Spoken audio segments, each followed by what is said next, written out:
Boom. Why don't I hear myself in my ear? Come on. Hold on. Morning, ladies and gentlemen. Morning, good morning. If it's a Monday morning, you already know what the forecast is gonna be. It's a shitstorm.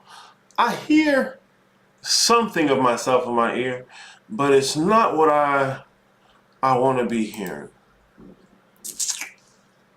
No, that works. That's what it is. Volume's down.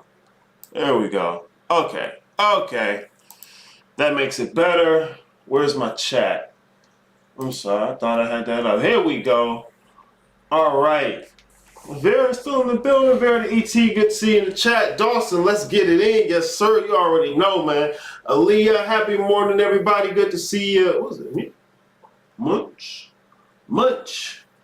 Morning. Is this really live? You goddamn right it's really live. Fuck you talking about? Is this really live? It's a Monday morning. Fuck you mean? Alright, y'all. This is what I got for you. This is what I got in store for you today, okay? I want to get into talking about the physical world from a metaphysical perspective. A lot of people, damn near all of you, when you leave religion, you know, you got the whole, is this not real? It's not true. Gerald said, I made it. Goddamn right you did. Boy, it's a Monday morning. I know you set the alarm clock. Good job. Go ahead and sit down. You're not tardy at all, sir. You're not tardy at all. Yeah, you leave religion, and you know, if you don't stand for anything, you'll fall for it. If you don't stand for something, you'll fall for anything. So you don't know what to stand for anymore, and you're looking for something. You got a hole in you. You may not recognize it as a hole, but this is how you recognize the hole, okay? A motherfucker go to saying something like, the Intergalactic Federation are coming to cleanse the planet, right? What that's doing? Oh, it's the same thing when a motherfucker says, you know, you gotta activate your the centrifugal spin of your DNA so that it awakens your chakras. This is the same kind of thing. Look, what you're hearing there is a grasping for some type of mooring to reality, some type of metaphysics. Okay, because this is once again. You lose religion, you leave religion. What you lost were your metaphysical presuppositions, okay? And this is what happens. A lot of, once again, damn near everybody, they leave religion, and the metaphysical presuppositions they pick up are those of materialism, Western science materialism. And they usually, you know, decorate it in some type of dualism or interactive dualism, and it's because they don't actually do any research about philosophy of mind, about how any of these things work, and they just start mixing things and say, dark matter! You know, because they do that, they never get around to actually learning what any of these things are, okay? Side EJ, good to see you in the building, man. Okay, no, I got the right thing up. All right, so what I wanted to do today is, I wanted to give a free-form lecture on the physical world, okay? Because this is something I've noticed. We didn't used to have to make the distinction between spiritual and physical and non-physical, okay? We didn't used to have to make the distinction. And I'm not saying we didn't used to have to because the world has changed. No, it's about your framing of reality. I have to keep reiterating this. Western science, you know, the particles, the waves, these are not descriptions of what the things are. All right, they're descriptions of behavior. I'm sorry, man. I can already just start going. This is what I'm gonna do first. I'm gonna take about 40-odd seconds to give you some real shit, love this shit, and then we're gonna jump into it. We're gonna jump into it today. Because this is a free lecture and it's a free form lecture, you're gonna have to stick around. You want something more not even precise, 'cause I'm gonna get into it. You want something more ordered for your convenience, you know, put in an order, I guess. I don't know. Shut up, nigga.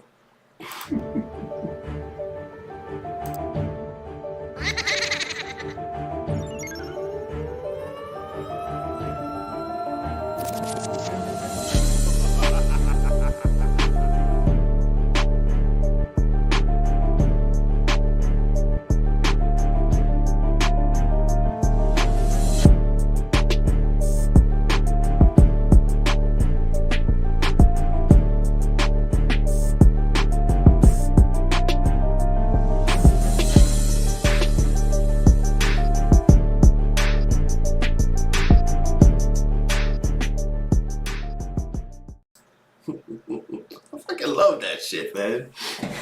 All right, so I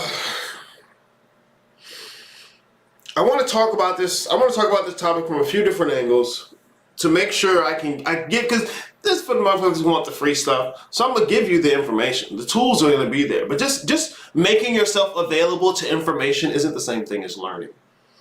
You know, for most people it is. They have this idea of you know, what it means to know something is to have the particular semantic proposition. And once you have that, you can repeat it, or you can understand at least some semblance of how the words go together, then you must know. That is one type of knowing. I'll give you that. But it's more than that, man. It's a little bit deeper than that. Misha X, good to see you in the chat. Good morning. So this is what I want to do.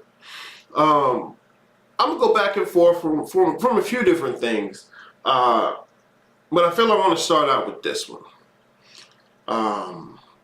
And you'll have to bear with me because I already know the fucking video is not gonna be lined up, but I can do that shit. I'll say that for the end. Here, let's jump into this one. Hey, I might like that beat. And it amazes me that this stuff is still talked about, because we have known since at least the 1940s, at least since 1949, when Feynman published his famous quantum electrodynamics paper with the Feynman diagrams and all that. Just to give you a bit of background. Rashad, good to see you in the chat, man. Just to give you a little background on what we're talking about here, what's going on, who this is. This is a guy named Bernardo Castro. He's a computer engineer. He's a philosopher of mind. He's got multiple PhDs, written books, even started a foundation. He is a proponent of what he calls analytic idealism. This is a philosophy of mind. All right, motherfuckers, it's all mental, bro. You looked into philosophy of mind. What you talking about? Activate your melanin. Hate you niggas. Look, thinking about your thinking. Metaphysics is philosophy. Okay? You need to be thinking about your thinking, and this is another one of the people that does. Okay? You don't just have to hear it from me talking my shit. Bernardo Castro is having a conversation with a lady who calls herself an illusionist. I'm going to give my opinion so it doesn't taint everything. I think she's full of shit. I think she has no idea what her point is, or even what the point of having a point is. She's one of the people who participate in this Gnostic form of thinking. Not to say that she has Gnostic beliefs or a Gnostic framework. The Gnostic way of thinking is, once again, you don't necessarily have your own point, but what you become proficient in is dismantling other points. Okay, and that can be really fun. I know it's very fun to dismantle somebody's idea or argument. But the thing is, if a motherfucker didn't even have a point, it's like, I'm not getting no bitches off of that shot. Okay, it's one thing to be able to dismantle someone's argument. It's another thing if you don't have one of your own. So when I would highly suggest watching the whole thing. It's on the channel, Theories of Everything by Kurt Jamungle or something like that. Oh my god. But so that's what he's talking about here, okay? Take a listen. Stuff that got the Nobel Prize. We've known since then that particles are just metaphors or local excitations of underlying fields. In other words, there are no particles. There's nothing to a particle but the underlying field, just as there is nothing to a ripple but the underlying lake. You can't fish the ripple out of the lake because the ripple is a doing of the lake. It's not a thing, it's a behavior. The ripple is a doing of the lake. It's not the being. The doing and being are different things. Language. What he's talking about is what I talked about before in the first season. It's that this idea that the fundamentals of reality are particulate has been publicly, it's publicly been known that these aren't the fundamentals, that space-time and the symmetries of space-time are not fundamental. Okay, so anyone giving you a spiritual framework and the fundamentals of their framework are particulate matter, melanin, cells, DNA, the intergalactic federation. Okay, these things are not spiritual. They cannot be. Not only can they not be spiritual, they cannot be the fundamentals of reality. All right, this stuff has been known publicly for 40 years. And so I say this because a lot of the people who are in the spiritual community are making this particulate matter the fundamentals of the work you're supposed to be doing. Activating your 12 cranial nerves, rising the Kundalini oil through your 33 spinal cord, activating your 7 chakra centers. Chakras are not something in the body. There are glands in the body, and you can probably count 7 of them. You can probably count a lot more than 7. It's not something in the body. See, this is what I mean, okay? Josh Gortham, good to see you in the chat. Flat Earth, Dr. Valentine, man, bro, niggas is falling off. I hope he ain't heard talking about Flat Earth. I hope he ain't heard talking about Flat Earth. Lil Panic did it too, you know, so... Well, Panic did. He was like, I'm not really talking about it, but I'm talking about it. Hey, come on, chill out, bro. Anyways, look, see, this is what I'm saying. These things are not spiritual. Not only are they very inaccurate, they're not spiritual, okay? This is what you want. You want to get into the idea of what the fuck are you even talking about? Not just saying this thing, the last thing a motherfucker told you to say, and now you know it. Like I said, it's not just having the appropriate semantic proposition. And now you repeat that proposition, you repeat that sentence, you repeat that phrase, and that shows that you know it. It's not. It's not. I don't know how many motherfuckers sit around talking about non-physical conception of self. Yeah, you heard me say that. But what difference does it make? Because you don't get it. It's just another thing to say to dead niggas, okay? So look, he's talking about the fact that people, like what he's refuting, or rebutting, I guess you could say, is the idea of what's called panpsychism, okay? Panpsychism is the idea that all these different objects have their own mind, have their own psyche, have their own spirit or being to them, okay? So the plants in my room, the wall, the house, the rocks, the grass, all of them have their own spiritual psyche, right? That's the idea of panpsychism. What he's doing here is he's because the bitch didn't have her own point about panpsychism. She just said, I find it interesting. And so he's discussing the idea of panpsychism because within that idea is the idea that what's fundamental is the objects, is the things. And it's very false.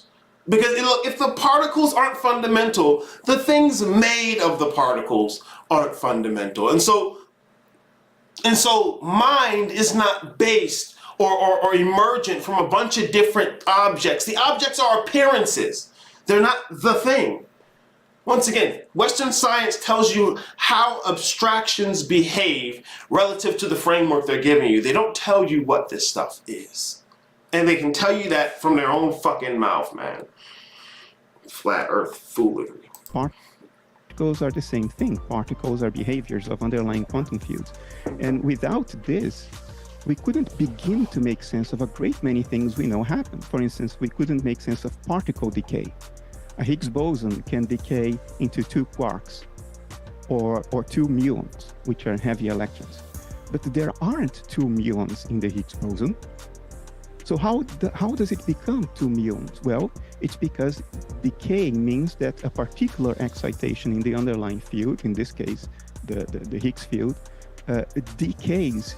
One ripple becomes 2 other ripples. There is no magic in that. But if you think particles are things, then the Higgs boson magically disappears and 2 muons magically appear. It's like, what the hell? But I don't even need to go that far. You're thinking in things. That's part of the reason I want to look at this, because that's what the Western science gets you in. This is part of the reason we never had to make the distinction between physical and non-physical. Now we do. Now we do because of the metaphysical presuppositions that are in place. Because of how we fit and frame ourselves to the world. Okay, so and you have to make the distinction, but just coming up with anything isn't what you want to do, okay? And we'll get into that. But these things, the ideas of particles, particles and waves, gravity, black holes, especially dark energy and dark matter, these are convenient fictions. Convenient abstractions so that they can predict behavior, but that's it. There isn't melanin out there. The DNA isn't actually a thing. What you're talking about is an abstraction and its behavior with other abstractions. They haven't told you what any of it is because they can't. They've even admitted these things. But see, no one actually does the research. No one actually listens to this motherfucker worked at CERN. Fuck you mean? Let me guess. Because he worked at CERN, really, he's hiding the demon aliens. The demon aliens, the Galactic Federation, this stuff is equally difficult to prove as Jesus. It has, at the very least, it's equal. It's more steps. You know what I'm saying? You have to think about your thinking, okay? So, when we're talking about the physical world, when I'm explaining the physical world from a metaphysical perspective, I'm not talking about objects. I'm not talking about what the subatomic particle has to do. And look, he's even going to go into, so I'm going to keep playing this. He's even going to go into about what he means by quantum field, because she has the Gnostic thought. And so all she heard was the linchpin in his argument, and she's going to try and attack it. But she doesn't understand what he means by that. So, once again, because look, man, this nigga studies the shit. This nigga studies the shit. Me, I've looked into it. I study occultism. Okay? I've looked into it. And I can see what he's talking about. Come, children. Does convenient abstractions get back to the phonetic handle for thought? Well, that's what words are in general, is a phonetic handle for thought. When I'm saying convenient abstractions, just like he was saying, let's say you see ripples in water. You can't pull the ripple out of the water because it's not a thing. What you're seeing is something the water does. We call it a ripple. We have that idea, that abstraction for its convenience. But what you're talking about is the behavior of the water and not something in the water. Like you can't pull it out. Okay? Particles, subatomic particles, quarks, nuance, planets, melanin, DNA. These are behaviors. What you're seeing are the ripples. When I say the symmetries of space-time, okay, the symmetries, the ripples in space-time, okay, that's what these things are. And once again, if you actually listen to the people who study it, they have no problem telling you that. So these convenient, the convenient fictions are ideas used to predict behavior. Okay, they're not actually telling you what the thing is. They're telling you how it behaves in relationship to other things that they've abstracted. Okay, I'm not saying the measurements aren't real. Okay, I'm not saying even the idea of measurement has stuff to it, because He's going to talk about this here. Let me let him talk about it. Because there's a dude who got a Nobel Prize about the quantum measurement issue. Because the ruler's not quantum. Okay, so it's words are handles for thought. Yes, because a symbol is a handle for thought. Words are symbols. Words are specifically phonetic handles for thought. I.e., meaning they're connected to phonics or sound or language. Because I can say dog, and that's one handle for a thought. But if I said perro, that's the same. It's the same thing you're grabbing, but it's a different handle because it's a different phonetic handle. Okay, so you're grabbing the same thing, different phonetic handle. Dog, perro. Okay, so that's how words work in general. But using that John Vervaeke would call it a psychotechnology, where it's like using a tool, because we're good with tools, hammers, all the shit. We're good with tools, but it's a psychological tool, reading and language, because you don't have to speak to have language or to have the capacity to use it. So it's a psychological technology. He calls it a psychotechnology. But what they're doing with Western science, and it's not to say that what they're doing is wrong. Because I have another part where we're going to get into that as I continue through this lecture today. Because I'm going to go through some of the stuff as I go back and forth. I'm supposed to be letting you listen to this and not spewing my mouth, but I couldn't contain myself.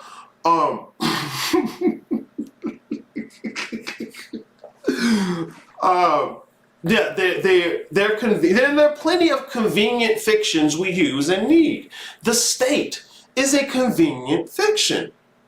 You're not going to find a line out there on the ground. It's a convenient fiction. Your name is a convenient fiction. It's not to say it's good or bad, but you have to understand the nature of what you're dealing with and not just a new sciencey name, which is what most niggas do, get a new sciencey name. All right, continuing, excuse me. We wouldn't be able to explain particle interactions, which is something quantum theory doesn't give us, only quantum field theory. So there are no particles, and panpsychism assumes that there are particles with delineated spatial boundaries and that they are self-existing things. Now, this is physically contradictory. It doesn't even start. Well, that's only one version of panpsychism. I'm not... Yeah, son of a bitch. But were you actually talking about what you believe? Because what is this underlying field? If you are an idealist, what do you mean by an underlying field? Fields under quantum theory are models. We model nature in terms of fields, and fields are spatially distributed. They exist in every point of space-time. That's the model of a field, but everything in science is a convenient fiction. Like when Newton proposed this invisible force acting at a distance instantaneously between the Earth and the Moon, the force of gravity, that was a convenient fiction. Today, it's no longer convenient. We know there is no such force. Gravity is a distortion of space-time, a bending of space-time. Actually, even that later convenient fiction is now falling by the wayside, because now with quantum loop gravity, that whole thing is being revised. So we shouldn't take the 17 quantum fields that exist today as real existence, because they are just conceptual models that allow us to predict nature's behavior. Now, what it does tell us is that whatever is going on, it's not spatially localized. The world is not made of little bricks that are put together. That's not how nature works. Unless you make that step to fields, a great many things would break. You wouldn't be able to reconcile quantum theory with relativity. You wouldn't be able to explain particle interaction. You wouldn't be able to explain particle decay. You wouldn't be able to explain the quantum foam or spontaneous quantum excitations. And therefore, you wouldn't be able to explain what people call zero-point force, which is Casimir's effect, which is experimentally demonstrated. So what these models are telling us is that at the bottom level, nature is not spatially localized. That's the bottleneck. And it dovetails nicely with idealism, at least with objective forms of idealism, which say, yes, there is a world out there. It's not in our minds. It's not susceptible to our fantasy, our wishes, or our affirmations every morning. It's objective from our point of view, and it would still be there even if we were not here. But it too is mental in nature, just like my thoughts are objective from your point of view. Even if you were not there, I would still be having thoughts. And whatever fantasy you may entertain, it doesn't affect my thoughts. From your point of view, my thoughts are objective, but they are out there. They are outside your personal mind. So the claim is there are mental processes out there. They are not ours. They are objective from our perspective. They are predictable. That's why science works. They are non-localized because there is only one field of subjectivity. This is critical to avoid the combination problem. And it dovetails nicely with field theory because the whole, for the past 40 years, the whole of physics is trying to do the so-called grand unification theory, sort of folding gravity into the quantum fields and going from 17 to 1. And theory was an attempt, and now we have loop quantum gravity. So it dovetails nicely with that. But forget idealism. There are no particles. This is not my belief. This is not my opinion. This is textbook quantum field theory. It's the basis of the standard model. It's what is guiding us when we invest billions of dollars or euros at CERN. This is not even news. Some would claim we've known that since the 1920s, but at least since the 1940s.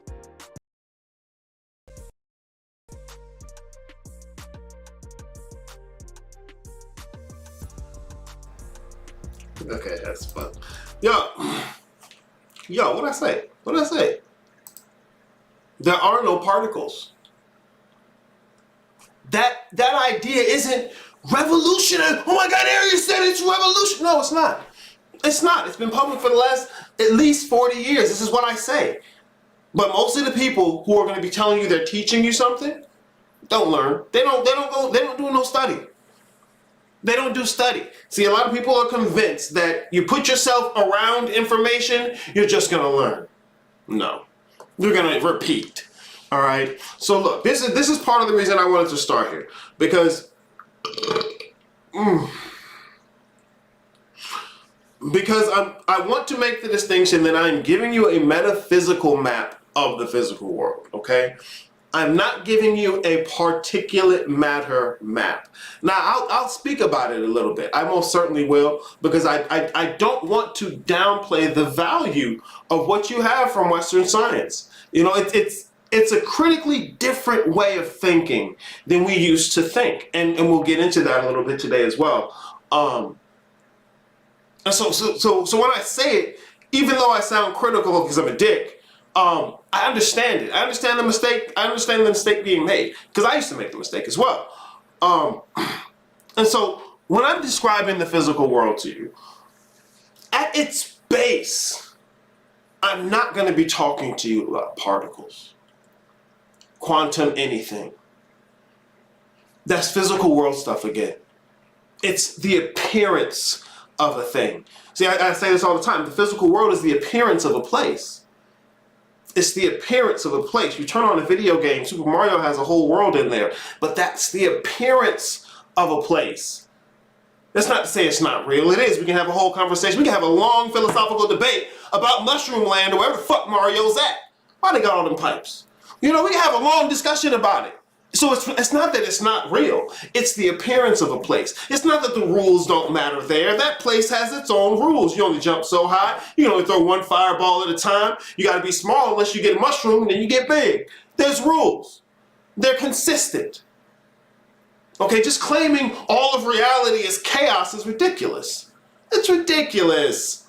Because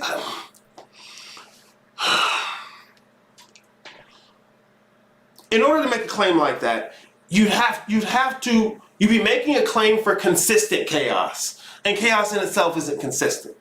Okay?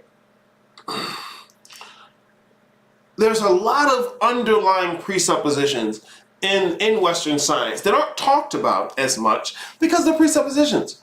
They're the axioms. You know, they're taken for granted as though you understand them. And when you come in here from the left trying to, you know, pick a little bit of these sciencey words to explain your reality and not understand the context they're coming from, you're going to get fucked. You're gonna get fucked and it's gonna be your fault. Your own fault. Serious Suck, good to see you in the chat, man. We about to get into this. You ain't too late. You ain't too late. So, that being said, here, I gotta share this. How do I think I can do this, can't I? I haven't even used this shit yet. No properties available. Where the fuck is the... Hold on, go to... Defaults? No. Why can't I open that up? Chill out. Alright, I'm gonna have to do this. I'm gonna have to share a window. Ah, I can do this. Okay. Yeah, excuse me here real quick while I get my stuff together. There we go. Look at that. Look at that. Alright, hey, why can't I move it? Because I got it locked. Alright. I'm gonna do this. Let me do that. Hey, I'll switch this. No, I don't need to, because I don't necessarily need the fucking notes, because I know what I'm talking about here. The notes are to keep the coursework, what you call that shit, organized, succinct and shit. Alright, so here's what I'm gonna do. Can I put this shit on the other fucking screen? That's what I need to be able to do. Fuck you talking about? Hold on, I'm sorry. Here, let's put it up on here. Is this the same item? Is the same object? Yeah, it is. Yeah, it is. Okay. And I gotta redo all that shit? Fuck that. Okay, look. Anyways, let me just close this up and stop being a dick. Alright, so what you're looking at here is part of the setup I have for the coursework that I'm only gonna have available for people who've been through the boot camp and shit. But the topic is pertinent, and so I decided to dip into it today so that we could talk about the physical world, its structure, some of the metaphysical presuppositions concerning the topic. 2 seconds. This mouse is sensitive as hell, man. I'd be trying to hit a point and it'd be like, no, bro. I got issues. Alright. There we go. There we go. I can deal with that. Because I'm not even going to be using this the whole time. Fuck you talking about. Alright. So, to start out with, what the hell am I going to be talking about? What do I mean when I say the physical world? Okay. Because really, start them down here. Start them down here. Because this is what I always show y'all. I show y'all this map. In the class, we can talk about the triple blackness of space, but I'm not particularly talking about that at the moment. What I'm talking about is the map of reality at large, okay? And this isn't a whole new, oh God, look, Aries has done something brand new and we got to get on this because this is the new thing. No, it's the same shit you've seen before, okay? I think I made it a lot simpler. But, you know, whatever. Aries isn't cool enough. Whatever, guys. Anyways, when I'm talking about the physical world, I'm only talking about that little red part, okay? Because this map encapsulates the empty white space, the purple, the blue, the red, and the black line, okay? When I'm talking about the physical world, when I'm talking about Earth, because remember, the planet is named Earth, all right? It's named after Earth. The planet is named after Earth. It's like if I had a king who was named king and I asked you, hey, what's it like to be king? Well, am I talking about the position or the person? Same thing with God in the Bible. God is a position and the name of a character. So am I talking about the position or the character? All right. The fruit, orange. He got an orange. Am I talking about the fruit or the color? Okay. Earth is named after Earth. The planet Earth is named after Earth, okay? Because what are you talking about when we're talking Earth? You're looking at metaphysical text. You're looking at spiritual text. Oh, that's outside of this. Because it's outside of the scope of people who wouldn't get it. So I understand why they don't get it, and I even understand why it doesn't even matter. Okay, here's what matters. Earth is the lowest. Earth is the bottom. Earth is the most dense. Even when you're talking about your tree of life, okay?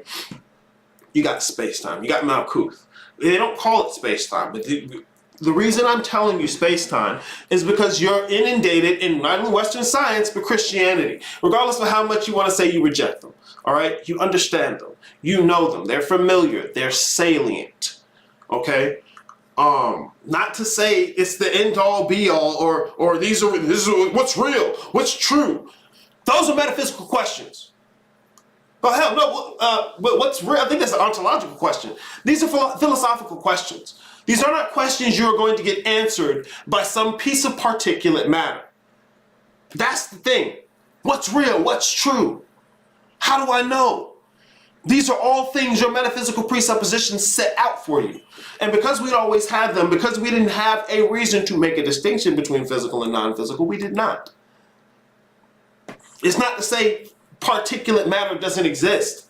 Like, this is what is real? What does it mean for something to be?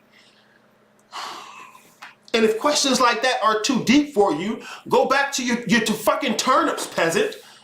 Go back to Jesus. You're not out here to do this from scratch. Fuck y'all am. I can't see my chat. Oh, man. Oh, I gotta put up one of these docs.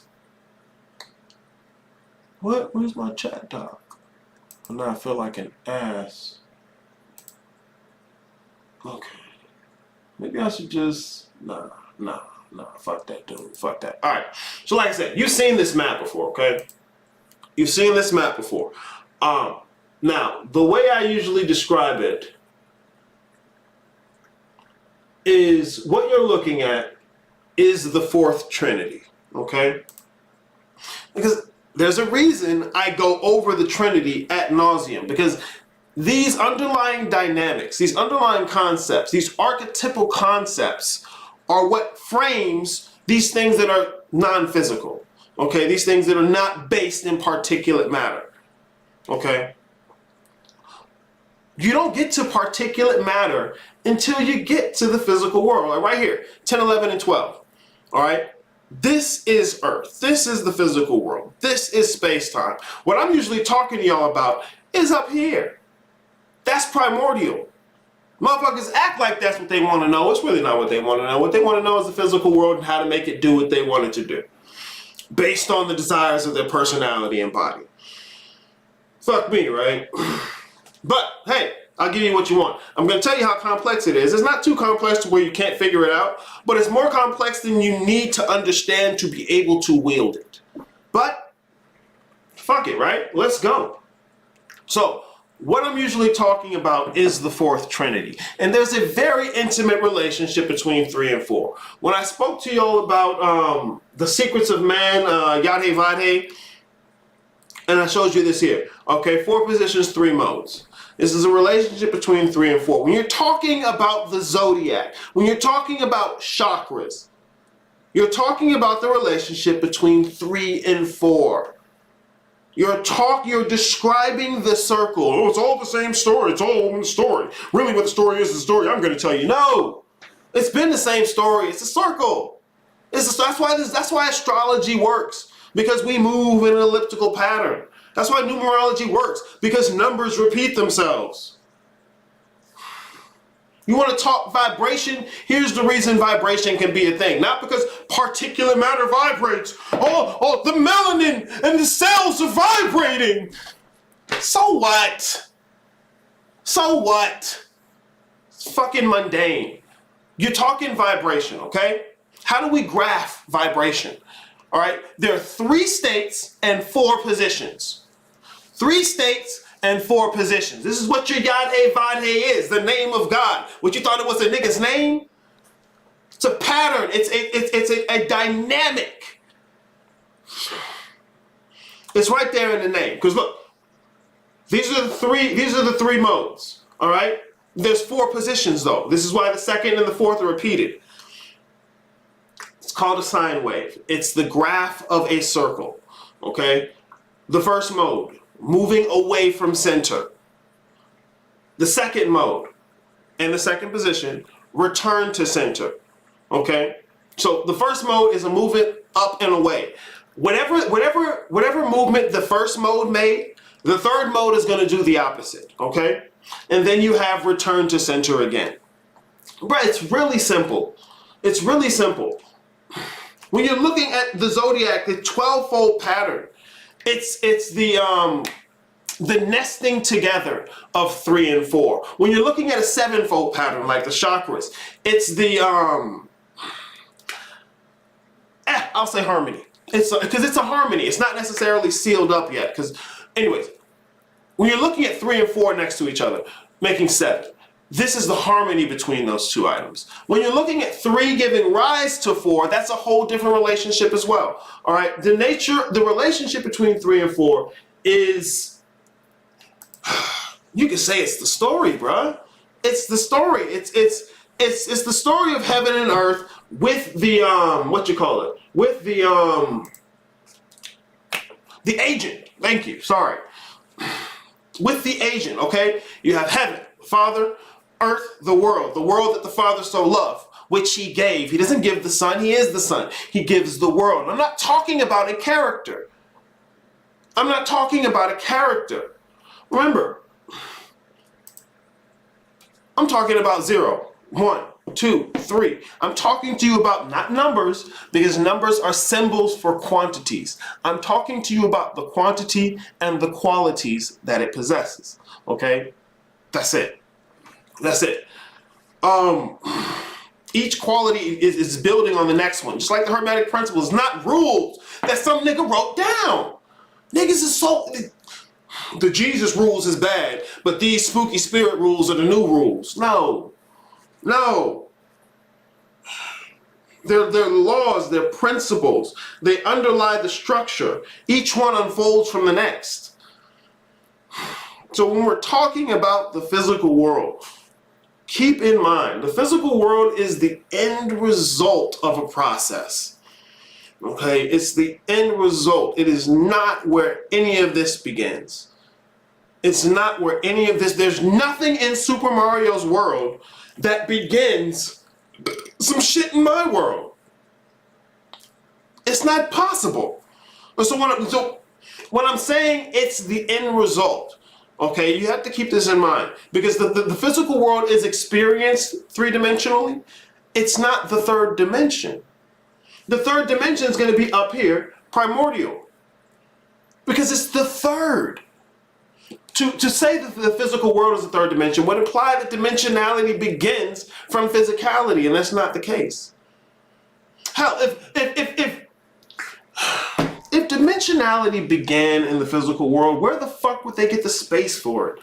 Like, the space and the potential have to be there before you can have even your first iota of the physical world. And see, that's the whole... See, this is what I really prefer to talk about before talking about the physical world, but it's just gonna... Niggas is just gonna make it mundane, so I have to say where the mundane is. But the journey from 4 to 9, that's your archetypes, okay? That's the unfolding you have of the spiritual world. This is the shit niggas want to get to. But the problem with that is that the non-physical or spiritual world is illusionary as well. And so it's not where you gotta get to. There's nowhere to get to. This place is not a prison. It's barely a place. The place is not a prison. It's barely a place. All right, but this is my favorite diagram, okay? Because I think it holds more true to the idea that there's not really a place to go. What we're talking about is the relationship, ultimately what we're talking about here, is the relationship between 1 and 4, heaven and earth, which is facilitated or afforded by way of the Son, okay? The Father doesn't give the Son, he is the Son. But to the degree to which there is a world, unless going through the Son, there's no way for the Father to interact with it, because the Father is just one. That's why Christ is the Savior. It saves the Father from itself, because it's so infinitely omnipotent, it may as well be 0. Anyways, what else though? Well, hold on. I want to let this sit. Because we've talked, well, let me throw a few more things in here. Okay? because I want to jump right into where I want to jump into. Creation and the created. This is the first place where you have a relationship between 3 and 4. This is the most, well, I would say it's the most iconic. You can argue about it, but we can. I'd like to anyways. 3 is creation itself. 4 is the created. All right, this even goes back to the Arian controversies with the Council of Nicaea. All right, was Christ the Father or a creation? Was he a thing that's created, or is he creation? Is he still the Father? Okay, that was part of the Arian controversy in the Council of Nicaea. As I'm telling you, it's right here. Okay, 3 is creation itself. It's the first time that, using the mechanisms of points and lines, which in and of themselves did not have the capacity to encapsulate or enclose the space or the medium from which they came. All right. 0 is the empty space. You have 1 of the points, 2 of the lines. The medium from which they emerged, the 0, the infinite unexpressed potential. There we go. The infinite potential unexpressed. Excuse me. That medium that they come from, they can't enclose it. 3, the triangle is the first place you can close it. And what that does is it gives you a finite definition with an infinitely divisible interior. A finite definition or appearance and an infinitely divisible interior. That way you retain the infinite capacity that you have from 1 and 2. All right, you retain that infinite capacity, but at the same time can have a finite appearance. Okay, like I tell you, illusion is part of being. It's not something you have to run away from. The physical world's an illusion. Get away, guys, run. No.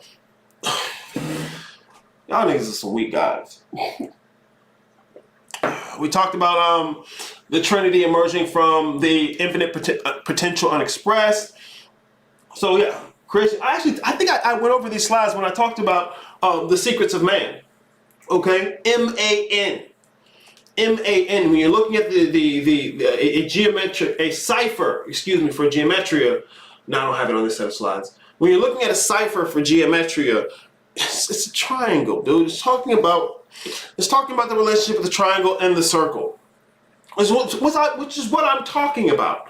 Okay, but remember, the geometric shape is a representation. It's a symbol. It's pointing to the thing. It's pointing to the reality. These are maps. Okay, your tree of life, your chakras, your zodiac. These are maps. All right, and the map does not tell you how to navigate the territory. All right, so I'm not telling you how to live your physical life. Not what I'm telling you to do. I'm talking to you about the underlying structure, because that's what you say you're interested in. This is metaphysics. This isn't necessarily how to make your physical life everything you ever wanted to be. And you get to work. What the fuck you talking about? You want some wish fulfillment? You go back to Jesus. Fuck you mean? All right, so look, this underlying axis, all right, this is what we're talking about, triple blackness of space. You got your underlying XYZ axis in the empty space, okay? It's what constitutes the empty space. It is the underlying structure of the empty space, although unexpressed, okay? So we talked about that.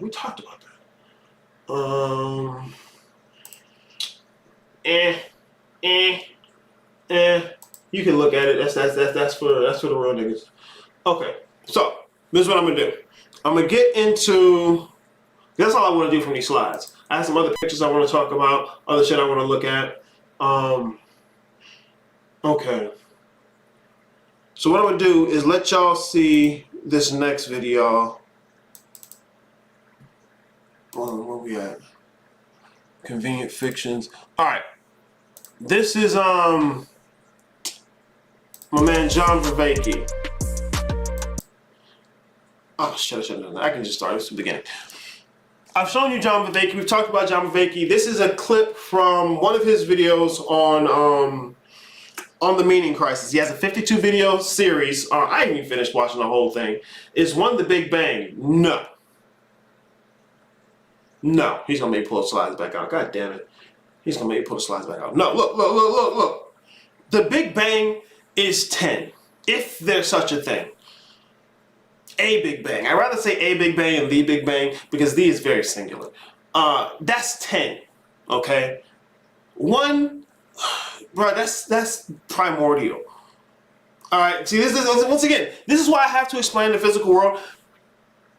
John Doe. I don't know if I've seen you here before. Yeah. But this is why I'm explaining the physical world, because this is what people want to reduce these things to, and I want to try and draw the line.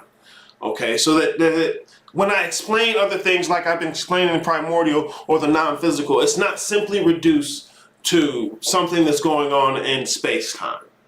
Okay. So if you're talking Big Bang, that's 10, 11, and 12. That's 10, 11, and 12. All right, remember the physical world is the end result of a process.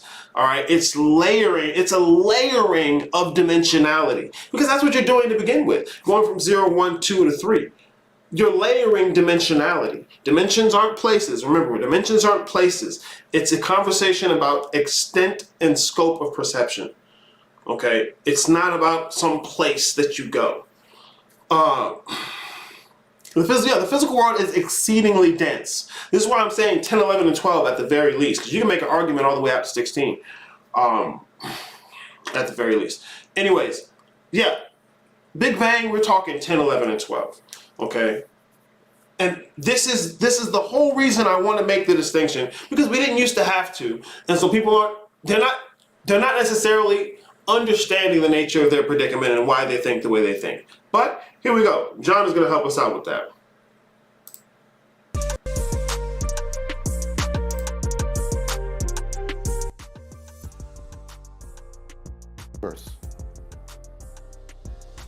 Because what Galileo realizes is inertial motion. Things don't move because there's an inner drive and they're trying to get where they belong. That's a purposeful, narrative way of understanding the world. Things don't move for that reason. Things move because they've been hit by a purely random, arbitrary external force. And they will continue moving like that until another random external force. Before Galileo, everything is alive, everything is driving, trying to get where it belongs, to make the universe a more beautiful, ordered place. After Galileo, everything is dead. There's no inner life to matter. Nothing is moving on purpose at all. Now that is really important, because before Galileo, you were like everything else, because you act on purpose, and so does everything else. When Galileo kills the universe, you're now a little island of purpose in a vast desert of purposelessness. You're alone. You're an ontological castaway, all by yourself.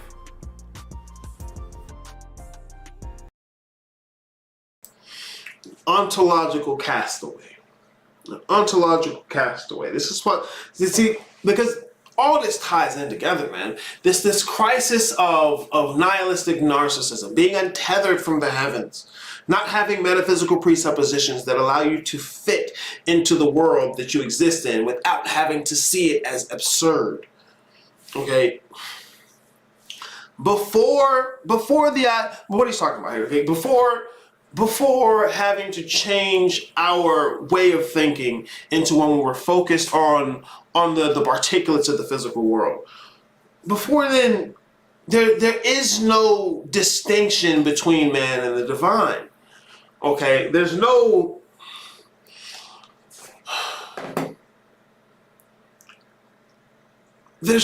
disconnect from reality at large, because the disconnect isn't a thing out there. Like, me saying I'm disconnected from nature isn't some vibration or something. It's my choice. Like, how can you even be disconnected from something? It's an ontological problem. All right, it's a problem in the ontology of the Western world. It's about how you're framing reality. We didn't have to frame reality in the way that was presented when Aristotle came along, and Plato and then were rediscovered in the Western world. Because you can say, oh, it's about white people. White people are just doing, no, nigga, you doing it too. All right? Even most of the shit you niggas do as occultists is Western occultism. It was our stuff, and they trying to take our stuff back, and we gotta get it. Our stuff. So you can fit in with the old shit. Nigga, you don't even know why niggas did the old shit. Really, this is our power, and they trying to keep it secret from us. Shut the fuck up. So dumb. How did he kill the universe? It's an ontological issue. They have the thing where the idea where Nietzsche runs into the marketplace and he says, "You don't understand what you've done. You've killed God." But he wasn't talking to the. He wasn't necessarily talking to the believers. He was talking to the atheists, because this is the thing. This is what he means when he says "killed the universe." He killed what it meant for something to be.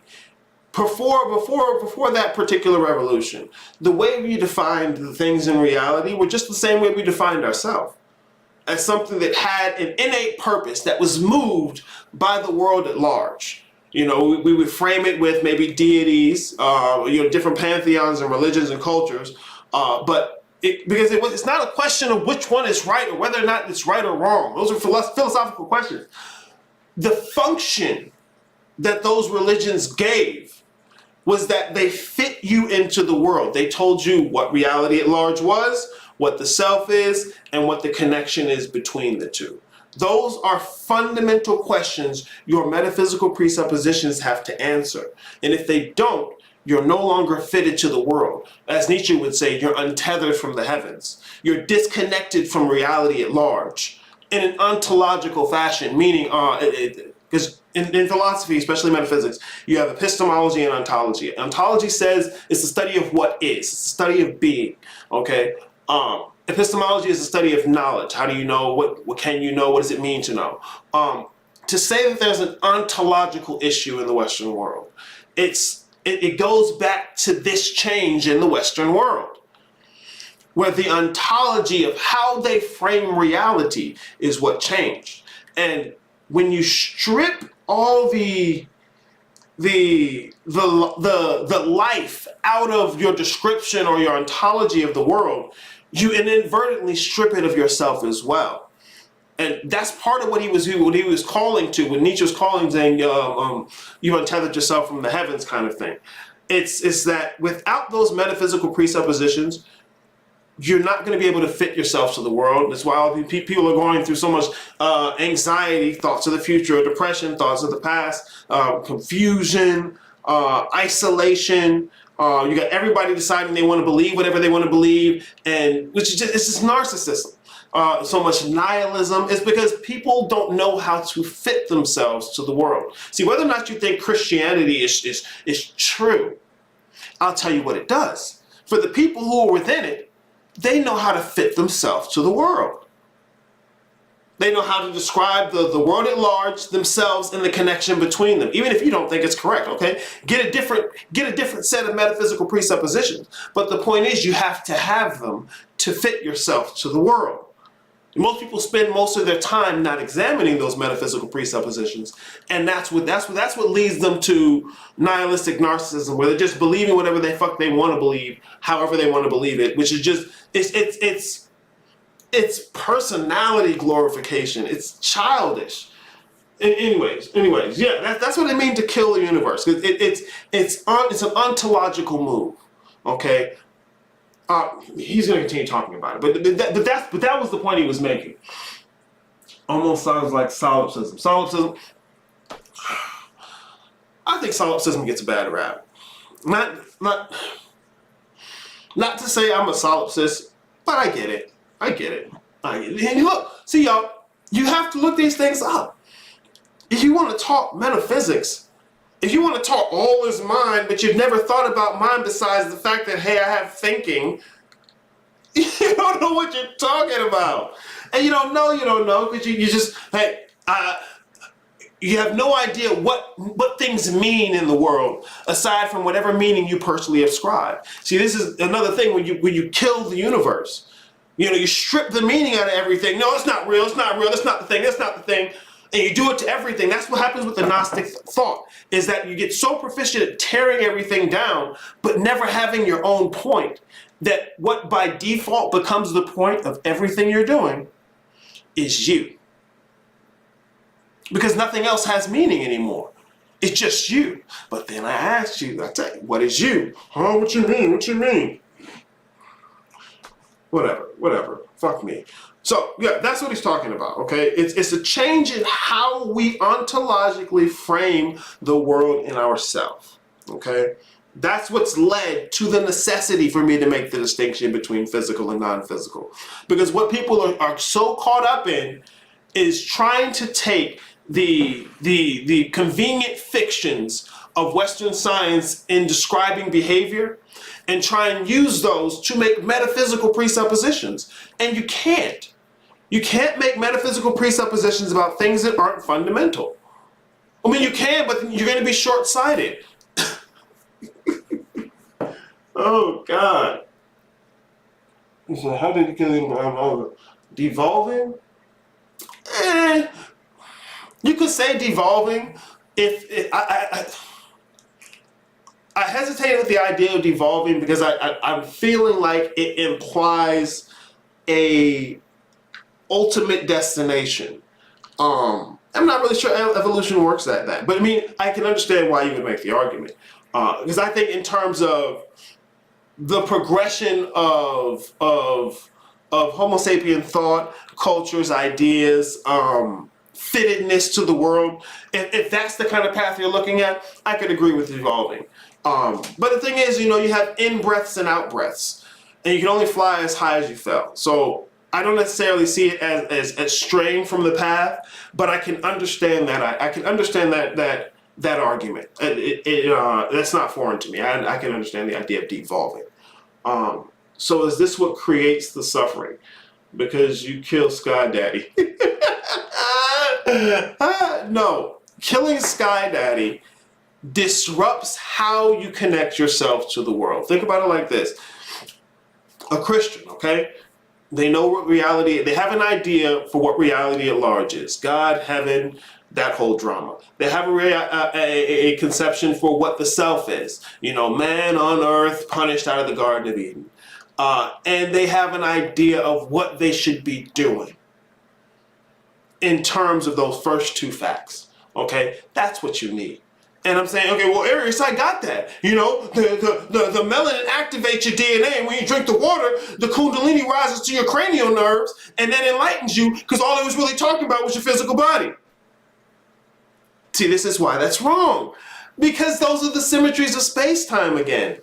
See, everything you just described in that description were artifacts from Western science, and those are convenient fictions that describe behavior. They don't tell you what the thing is. And so when you're dealing with metaphysical presuppositions, you need to be talking about what the thing is. Just making the claim that chakras are in the body because you've seen 7 chakras put over a physical body don't make like bro, I could put them over anything. I can put them on a tree. I saw chakras on a Christmas tree. I saw them on a dog. Like, bro, it's a map, and you don't want to confuse the map with the territory, and that's what's happening. That's what motherfuckers are doing. They're confusing the map with the territory because they got rid of their old metaphysical presuppositions. So it's not so much that you killed the Sky Daddy and that's the problem. The problem is you don't necessarily know the value that it gave you. Not because, Sky Daddy was real and he did super lightning powers. Like, no. It's about how you fit yourself to reality. Because like he's saying, what essentially happened with, what was it, Galileo? I think he said Galileo. Aristotle. There we go. Oh no, get my white man mixed up. I was being facetious. I'm sorry. It stripped it changed the ontology, because before the ontology of these people was that there was no disconnect between the two. And Aristotle's like, no, there's nothing in here. Here, look, you can see.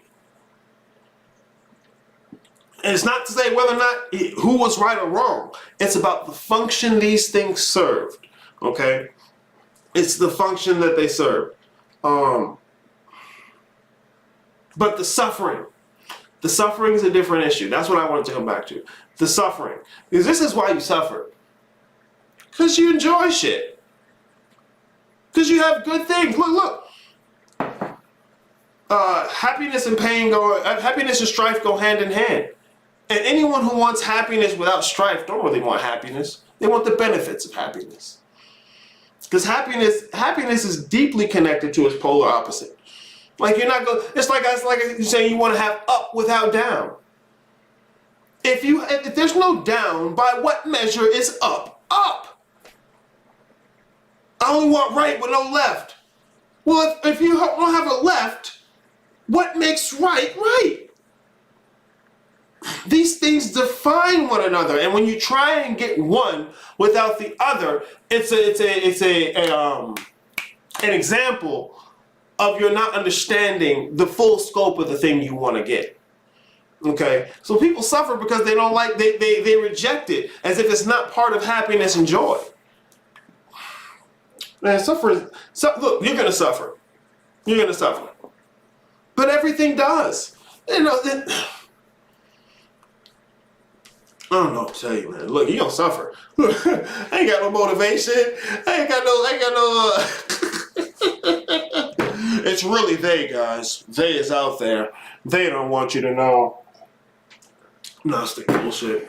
All right, let me continue here.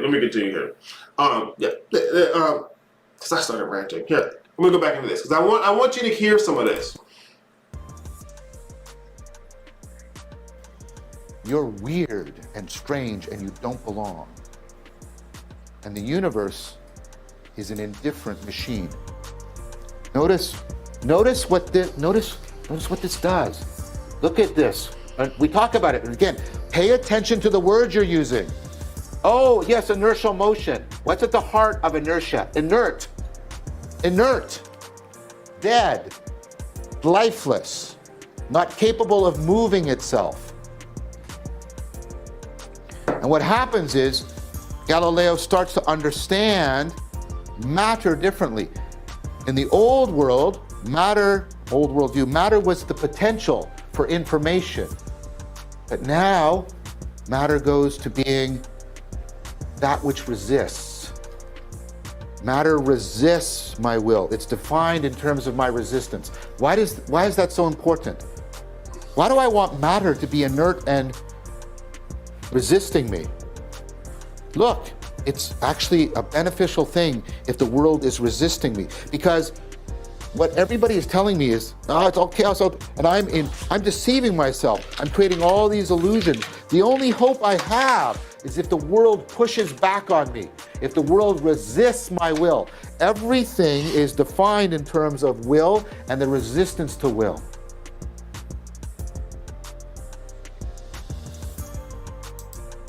Mm-hmm.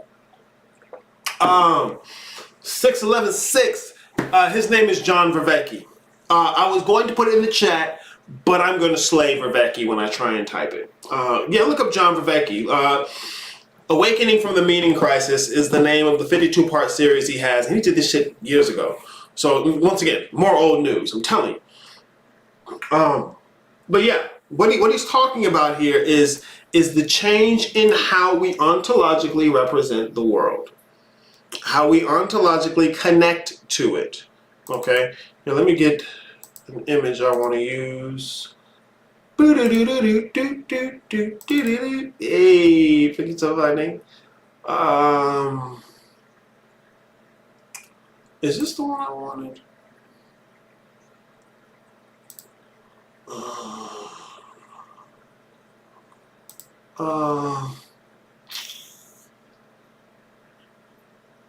Oh, I know which one I want. Fuck me. I think this is it. Yeah, this is one of my favorite. This is one of my favorite images. And I really got to get better at explaining it so other niggas can see it. God damn it, that shit is small.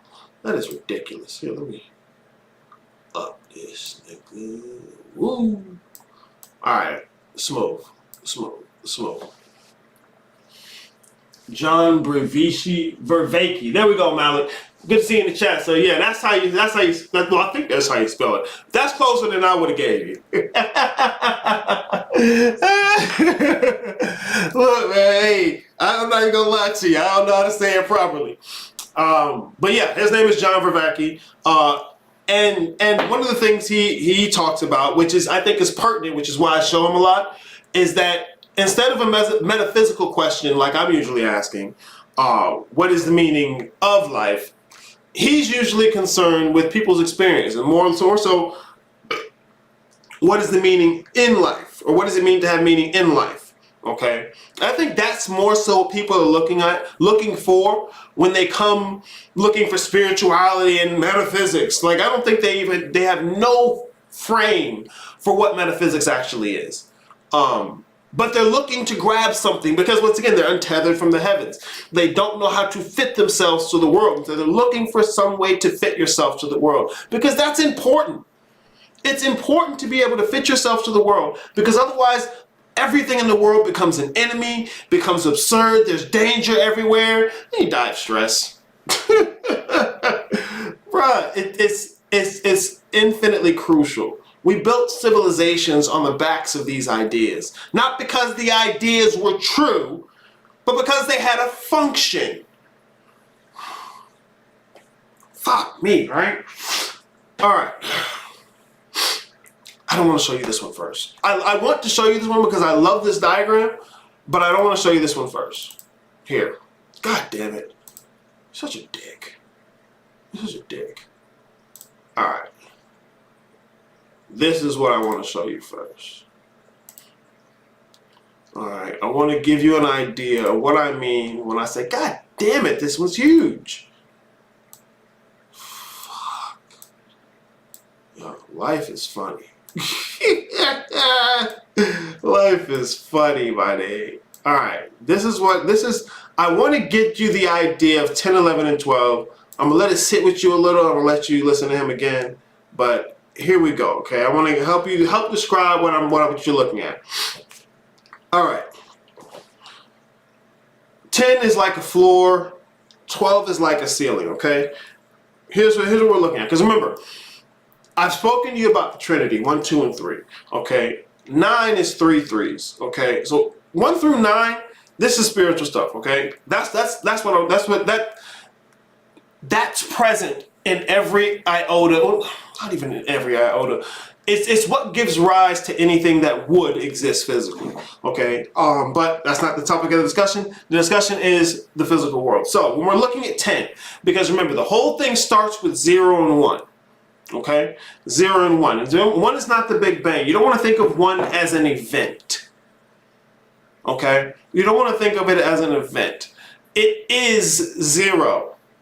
It's 0 from a different perspective. It's 0. Take this for instance. Imagine infinite nothingness. Infinite nothingness.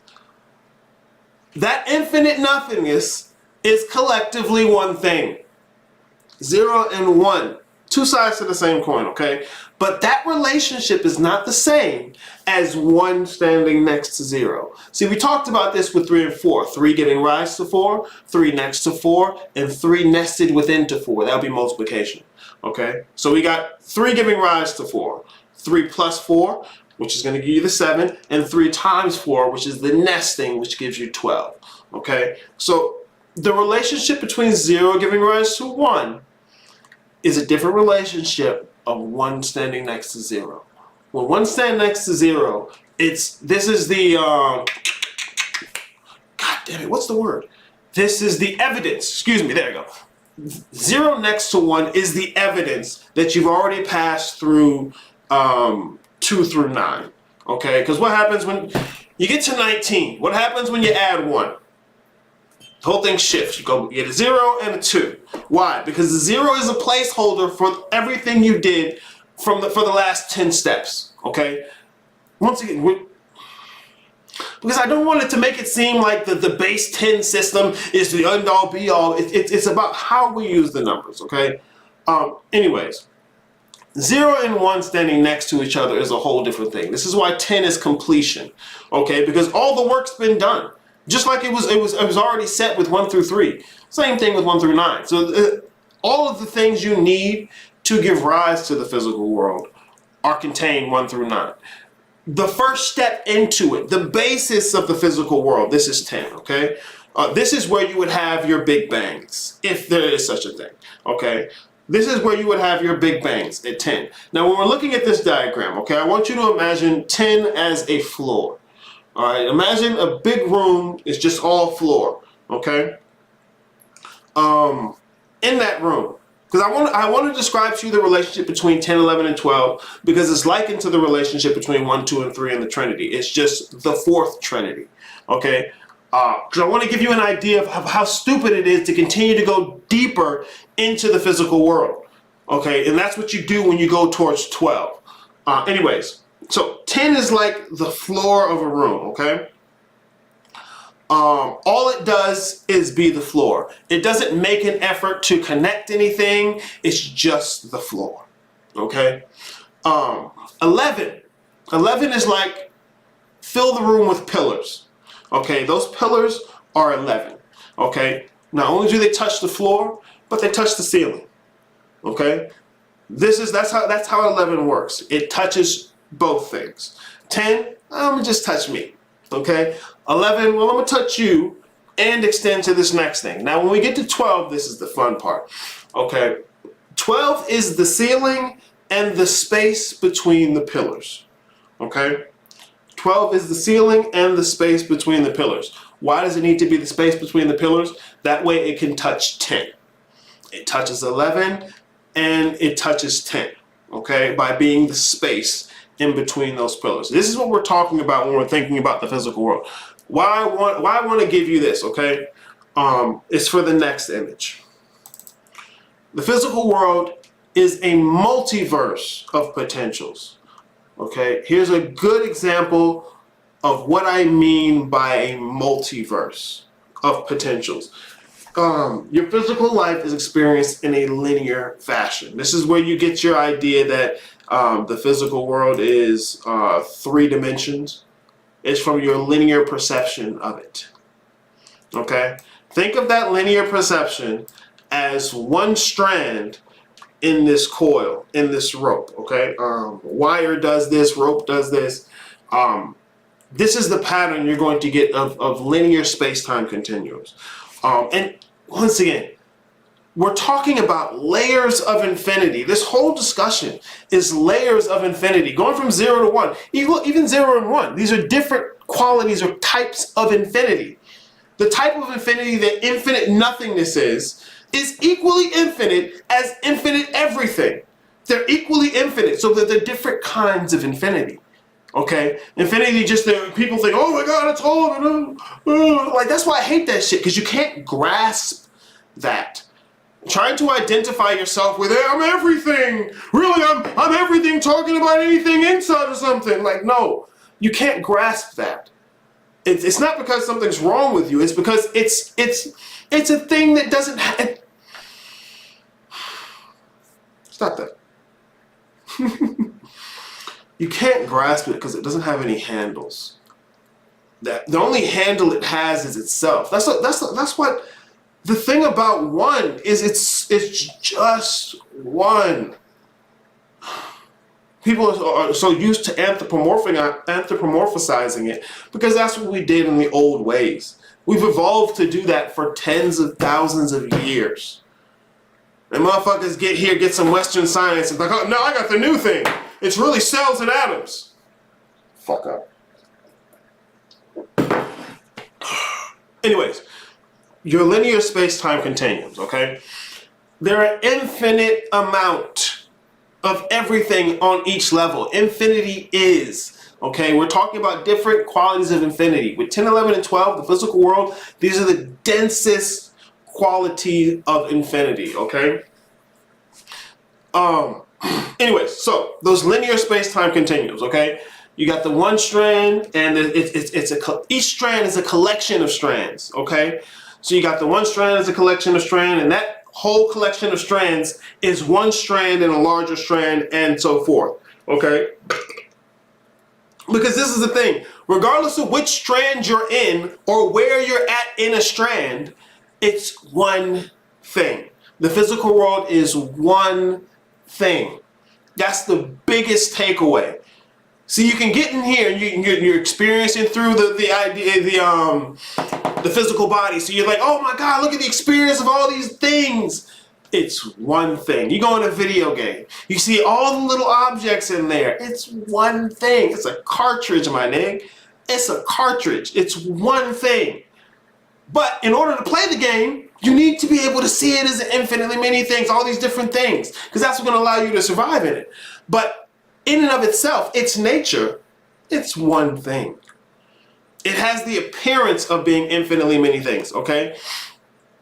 I'm going to come back to this in a second. I'm going to play some video.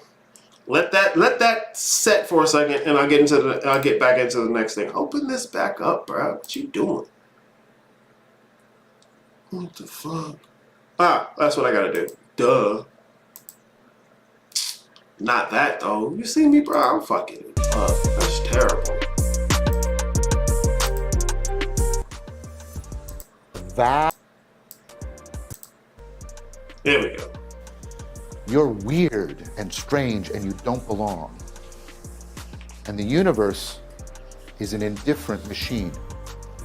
Notice what this does. Look at this. We talk about it. And again, pay attention to the words you're using. So, Oh. yeah, the words you're using are important. It's an ontological issue. Now Galileo gives us the scientific method. Notice how it's a legacy from the axial revolution. The scientific method is a way for overcoming our willful generation of illusion and self-deception. The whole point of the scientific method is to get the resistance of the world, the inert, purposeless world, to resist our purposes and our will, to show us how we are deceiving ourselves.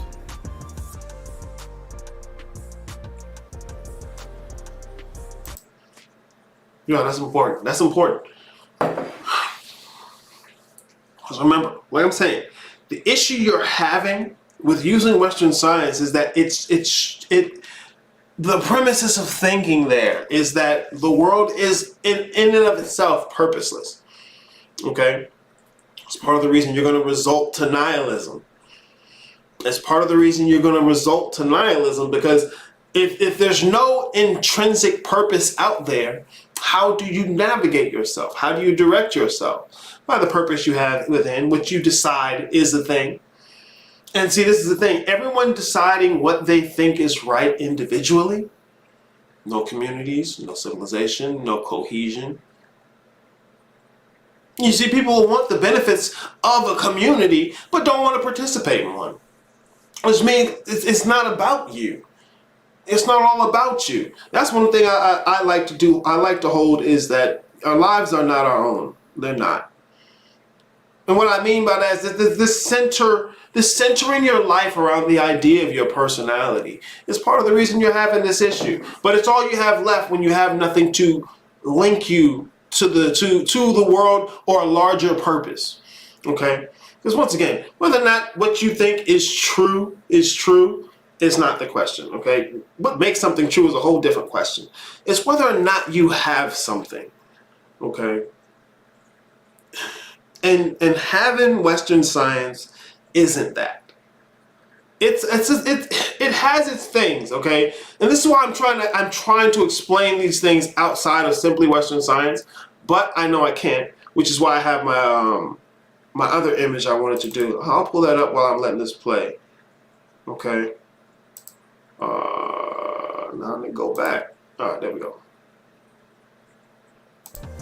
Now that means that you're going to give huge priority to the scientific method and to the math.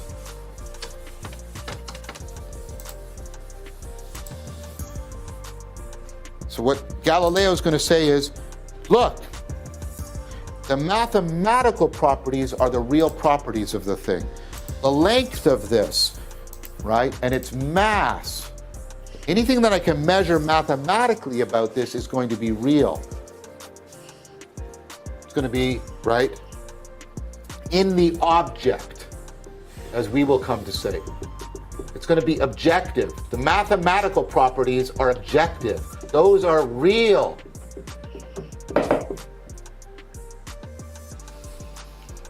So where are all these other properties? What about all the things I can't measure mathematically? What about how sweet the honey is? How beautiful the sunset is? How meaningful these words are? Where's all that meaning? Where's all that meaning? Well, that's non-mathematical, so it's not in the world. It must be inside that mind. Remember, we've developed the mind as this internal chamber that manipulates language and propositions. Inside there, trapped inside your mind, that's where all the meaning is. That's where all the value is. That's where all the beauty is. All of that non-mathematical stuff, that's subjective.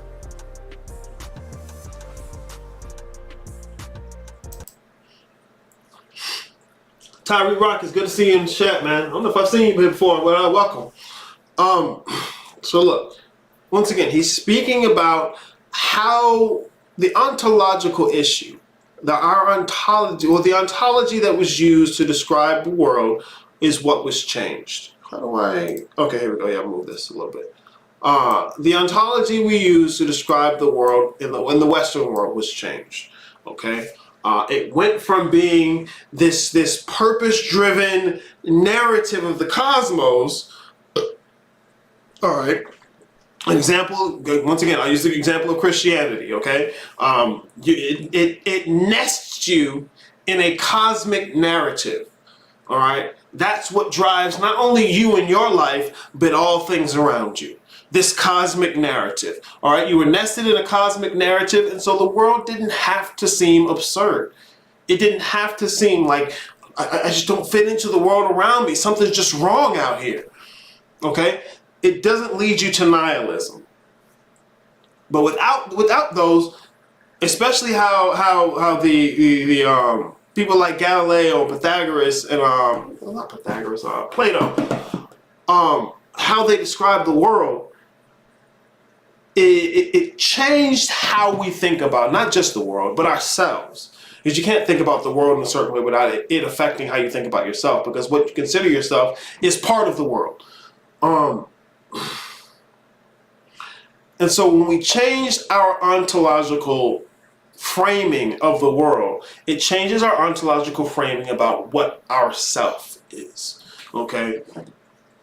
So without that cosmic narrative to nest you into the reality you find yourself in, you're untethered from the heavens. That's what that means. That's what it means to kill the universe. You took all of the purpose in our ontology of framing the universe away. And now you've replaced it with an ontology that inherently has no purpose.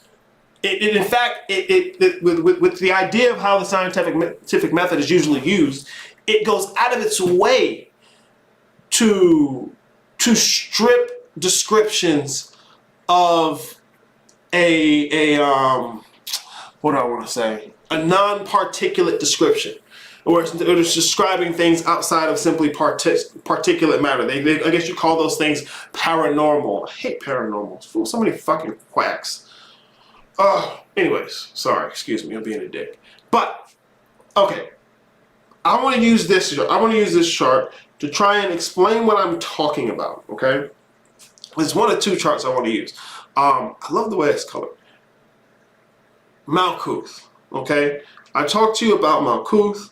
The very bottom of the tree of life. It's the same thing on the framework that I give. Okay, Earth. It's the lowest chakra, because remember, your chakras are not things in your body.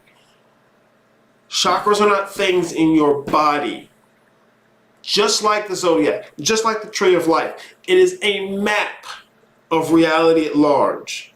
It's a 7-fold map. The zodiac is a 12-fold map.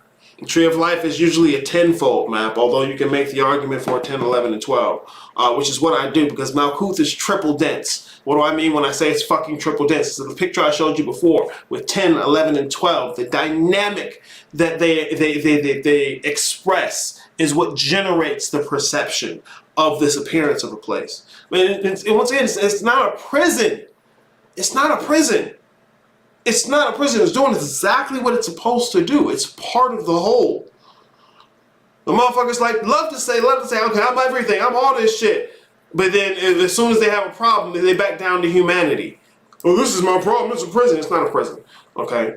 It's your appearance. It's how you're viewing it. Okay? Anyway, so remember I've said that nothing that you find in the physical world is its own thing.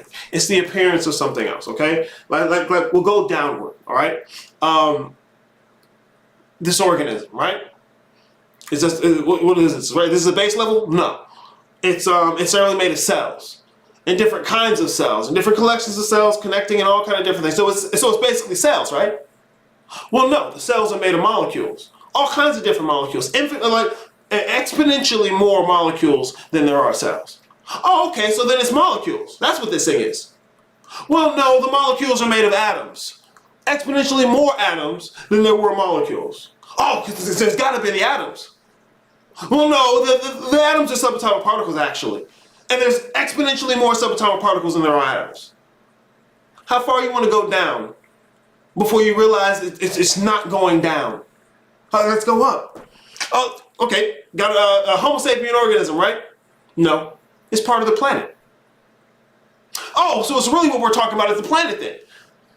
Well, no, because the planet is part of the solar system. Oh, okay, so really what it is the solar system then. Okay, cool. No, because the solar system is part of the galaxy. Okay, so it's really, the galaxy is what it is. No, because the galaxy is one of many in a cosmos. The things in the physical world are the appearance of things. They are not the thing. See, look, it is so simple. Bro, imagine an apple. Where is it? I can't cut the brain open. It's not in the brain. Does that apple need to be made of cells and molecules? Does it even have to come from a tree? No. Non-physical. If I have an apple that has to come from cells, molecules, had to come from a tree, which had to come from a lineage of trees, that's physical. It's very simple. It's very simple. These aren't places somewhere out there. You're already doing it. Remember, I'm everything. I'm the whole damn thing. All right, look, back to my diagram. Excuse me. Being a dick. Can't help it. I'm sorry. All right, so when we're looking at ZJ, good to see you, man. Welcome to the show. All right, so when I'm looking at, you can't see my mouse. Fuck, you can't see my mouse. Can't see my mouth. I don't even know if I can fix that. Anyway, it might not be a problem. Okay, so this is what we're looking at here, okay? This is a diagram of Malkuth in its appearance, okay? In its appearance. If you notice, you'll have a trinity in the middle. A trinity in the middle that's containing those three modes I talked about. The up, the down, and the center, okay? That first part there, right in the middle, this is your angle of perception into the physical world, okay?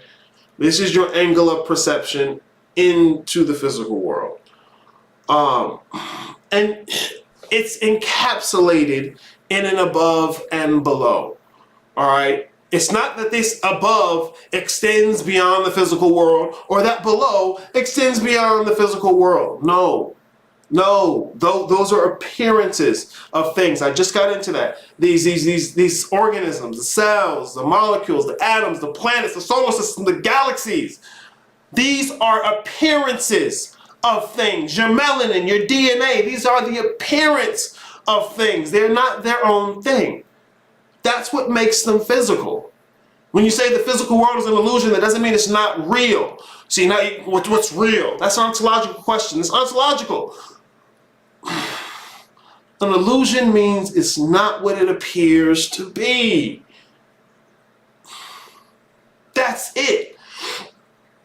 Lucy S. Bay, good to see you in the chat, man. Talking shit and walking shit. Somebody got to, man. Somebody got to. What, look, when my shoes ain't clean enough, I ain't got the new J's, so I can't be walking while I'm talking and shit. Nah, nigga.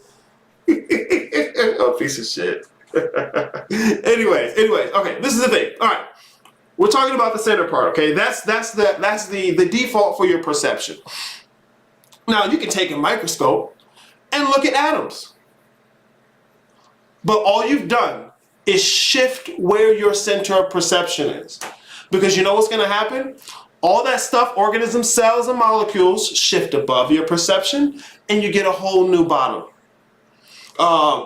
Subatomic particles, quarks, gluons, string theory. All right, and go ahead. This is the thing. There's no lowest or highest in space-time. See, I'm trying to point this out because you want to see the boundary of the appearance of the physical world. Okay. So you have the Trinity where you're at the middle, which can shift. It can move up and down in appearances, but it doesn't leave the appearance. That's the thing. This is the ruler is not a quantum thing, and so using it to measure is it's a faulty premise. Okay, it's a faulty premise because.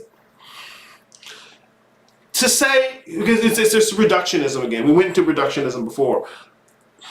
To say that reality reduces to this thing that's below its appearance, right? To say it reduces to that and that's really the real level, nothing that isn't on that level is going to be able to measure or interact with that. So if I'm saying that the real level of reality is subatomic particles and quarks, right? If that's the real level of reality, how is it that an illusionary level is informing me of that? How is it I can use this illusionary level to measure that? Okay, so you can't have a fundamental like that, and especially not with space-time. What these are symmetries of space-time. Organisms, cells, molecules, atoms, your melanin, your DNA. These are symmetries of space-time, okay? So that's all the physical world. Now, this is how I would describe the physical world in terms of its appearances, okay? In terms of its appearances. Because if you add your own perspective, you got 4 down and 4 up. This is 8. All you're talking about is inside the physical world, all right? And remember, when I say inside, it's not some place. If I said inside a Super Mario world, I'm not talking about a place, and you know it, not a spatial place. Okay? So this is what you're experiencing with the physical world. But here's how I prefer to look at a breakdown of what you're seeing, because that's based on the diagram I'm showing you there is based on the appearances of things. Okay? I prefer to do it metaphysically in a categorical sense, okay? And you'll see this shit in other forms of occultism. That's what I said. Like, we didn't used to have to make this distinction, but based on where we've shifted our thinking, in order to move from that, you have to examine how it is you're thinking. It's a dynamic plane. To the degree to which you can have dynamics on any plane, yeah, any plane, most of the planes are going to be that way. I would say the primordial realm gives you the basis for dynamics, and then you have the dynamics play themselves out. Yeah. So what you're looking at is a dynamic, all right? It's a relationship between the thing. That's the thing. It's not so much the points, it's how they're connected, okay? Now, I use this particular Malkuth, home of the cosmic yoni, melanin magic. Bruh, look, symmetries of space-time. Yoni. You better get Langum time, nigga. Daddy's home. Fuck y'all mean. Alright, anyways, look, this is how I like to divide the physical world. 4-5 relationship. Meaning, the aspects, because we've been talking about the relationship between 1 and 4. Okay, heaven and earth, the circle and the square. By way of the triangle, the sun, the two interact, okay? MAN. This is what M-A-N is. It's not Homo sapien. It's a position. It's a title. It's a category. It's not defined by the animal body. Okay? See, mineral, plant, animal are extensions of each other. Okay? You can think about mineral being the base level. Remember I was telling how 10 is like a floor. Okay? It's just concerned with itself. Then you have the plant level, and the plant, each and every plant contains the properties or the principles of the mineral world. Okay, each and every animal is going to contain the properties of the animal world. Like, bruh, like you can think of the body as a tree that walks around with its own soil. Okay, and when I say these categories, all right. I'm not saying that these categories are like lines on the ground between state of Georgia and state of Florida. No, these aren't lines on the physical world. This is, once again, it's a map, okay? Because when I say mineral, plant, animal, man, I'm not saying that there's no way to be in between the categories or categories mixed like fungi. Fungi, I think fungi has a very interesting place on the planet. But it's a long conversation.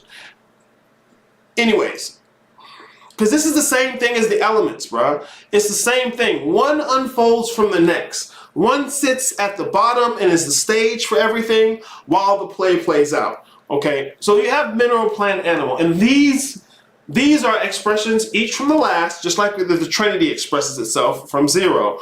Okay, because the physical world is playing out what's already done. What's already been done. It plays it out infinitely. Those principles that solidify themselves going from 0 to 9 play themselves out infinitely in the space of 10, 11, and 12. Okay? That's your physical world. In terms of this, okay, in terms of this pattern,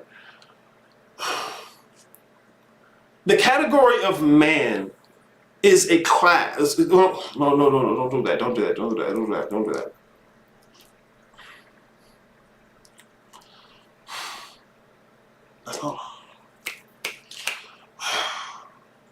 I said the word class because I had a canal in my mind, and that C with an L and an A in there drew that word, but that's not the word I need.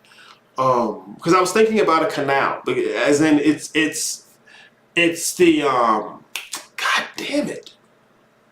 It's like the crest of a hill. What's the word I want here?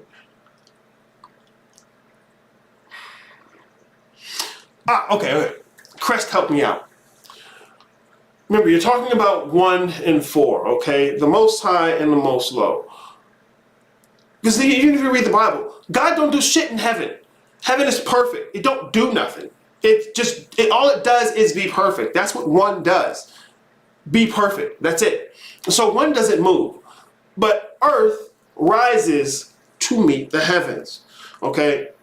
Earth stretches itself out to meet the heavens in the form of progressive evolution. And when I say meet the heavens, it's not a spatial thing. This is not a spatial thing. All right, it's about form. It's about form, okay? Because like the idea that if I could just make a fish appear here out of nowhere, okay? A fish is intimately connected to the world around it. And my idea that I can just take it out of its environment and it's the same thing is the following. Okay?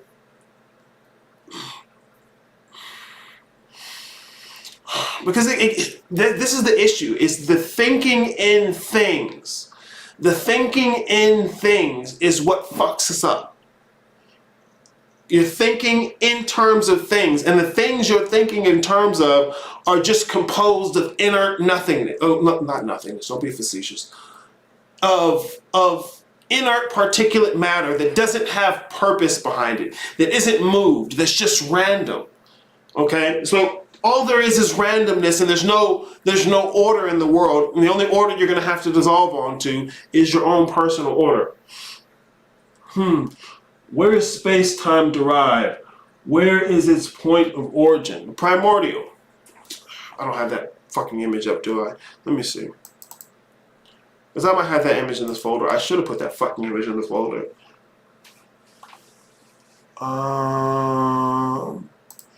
What is this? Oh no, that's not it. Where did I put that fucking bitch? I had it in the slides. That's what it was. Here we go.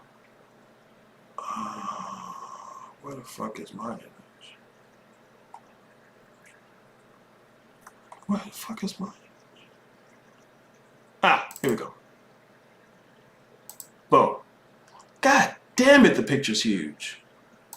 Yo, I'm a piece of shit.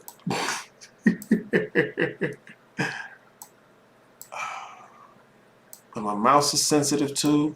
God damn, bro. It's alright. It's alright. I'm gonna get this together. Alright. Like I'm telling you, time-space is an artifact of the primordial, the same way space-time is an artifact of time-space. All right, in space-time, the way you move through space conditions your experience of time. In time-space, the way you move through time conditions your experience of space. The same way you have spatial directions that can be moved, there are temporal directions that can be moved. For example, you experience space-time in a linear forward fashion. Okay, just having a forward implies the existence of backward, and that gives rise to everything else, just like forward and backward does in the spatial world of space-time. Okay, so yeah, because remember, primordial is no time, no space. These are the fundamentals that give rise to it. Like the X, Y, and Z axis is what gives rise or substantiates space. That X, Y, and Z axis. Okay, we're talking the primordial 0, 1, 2, and 3. We're talking that X, Y, and Z axis. Okay, that's what substantiates and gives structure to space. Okay, and as such, time as well. Okay, space and time are intimately connected. Because think about it like this. Let's say, because this is the issue with creation and the created. Let's say I got the X, Y, Z axis. I got space. I got all the space you could ever want. How are you going to put something there? Because if it isn't already there to begin with, then what you have to do is generator, operator, destroyer, past, present, future. You have to initiate it, sustain it, and dissolve it. Now, just like I was telling you guys before, that's the 3 modes. But there are 4 positions. Time is the grace of God. It's the grace. Because once again, God gave the world that he so loved to the Son. He doesn't give the Son, he gives the world that he so loved. That's the grace. That's time. Because with time, now you don't just have creation, which is that potential, which is the X, Y, and Z axis. You have this space through which the created can exist. Because if the created has to go through past, present, and future, if those are 3 modes, you need at least 4 positions to make that a cycle. If you have the 3 modes, you need at least 4 positions to make it a cycle. Otherwise, you're just going to have past, present, future, done. The grace is that time, okay? And time is so much more than just being the companion for space. But I mean, that's the way you can describe it, I guess you could say. All right. All of space-time can be contained in a single aspect of time-space. We're talking dimensionality. Okay, and people are confused thinking dimensions are places. Where's that other fucking diagram? I'm gonna show it. But that picture's probably not gonna be fucking huge. Who cares? Where did I put that? That, I think, that's not an originals. That's an image stock. No, it's not there, because it's in a boot camp slide. That's why. And I ain't used that picture nowhere fucking else. God damn, you gotta go to boot camp to see that one. Fuck. Alright, here, I'll explain it this way then. I'll explain it this way. About the linear perception of time and dimensions, how dimensions work, okay? Why isn't it letting me close this? What are you doing?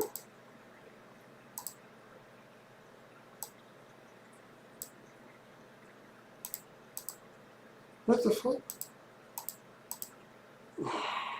Let me just move that shit out of my fucking way. Hey, what if I did this? Is my shit fucking up? Oh man, I can't click shit. I can't even start my videos. What the fuck is it doing? Hey, let me see if it froze. Oh, you mean never left Kansas, primordial in time space, or present in the experience of space time. Henceforth, the importance of how you frame reality. Yeah, you never left Kansas. It's your ontological framing. Because remember, in the boot camp, I showed you that image of a sphere and a cube nested together. All right, so you have the empty space, the sphere, and the cube. There's three densities right there. I can point to a point within the cube that's also within the sphere and the empty space. Okay, you can all three densities at once. You have primordial, non-physical, and physical. You have soul, spirit, and body. None of them are something you have to unlock, activate, go somewhere to do. It's what you is. But how you frame you is going to reflect how you frame everything else. And see, motherfuckers like to think that ancient cultures and religions were dumb for how they frame reality. No, motherfucker, you niggas ain't nothing new under the sun. For hundreds of thousands of years, we've had time to watch people, what happens with people. The experience of it. And see, it wasn't just the motherfuckers like you have here in this new version of Rome, where you're ruled by people who aren't your family, who are far away from you, and who have nothing invested in your future. That's not how these old cultures and civilizations worked. Everyone was your family, an extended family of the divine. And bro, the shit that was built was to perpetuate those things. It's nothing like what you find yourself in here today. Even Rome had this issue. The new Rome. Niggas wouldn't know they was in Rome if you grew up in it their whole life. Capitol Hill, the emblem of the eagle, the onslaught of corporations and the great whore. Niggas don't know history. Why can't I click this?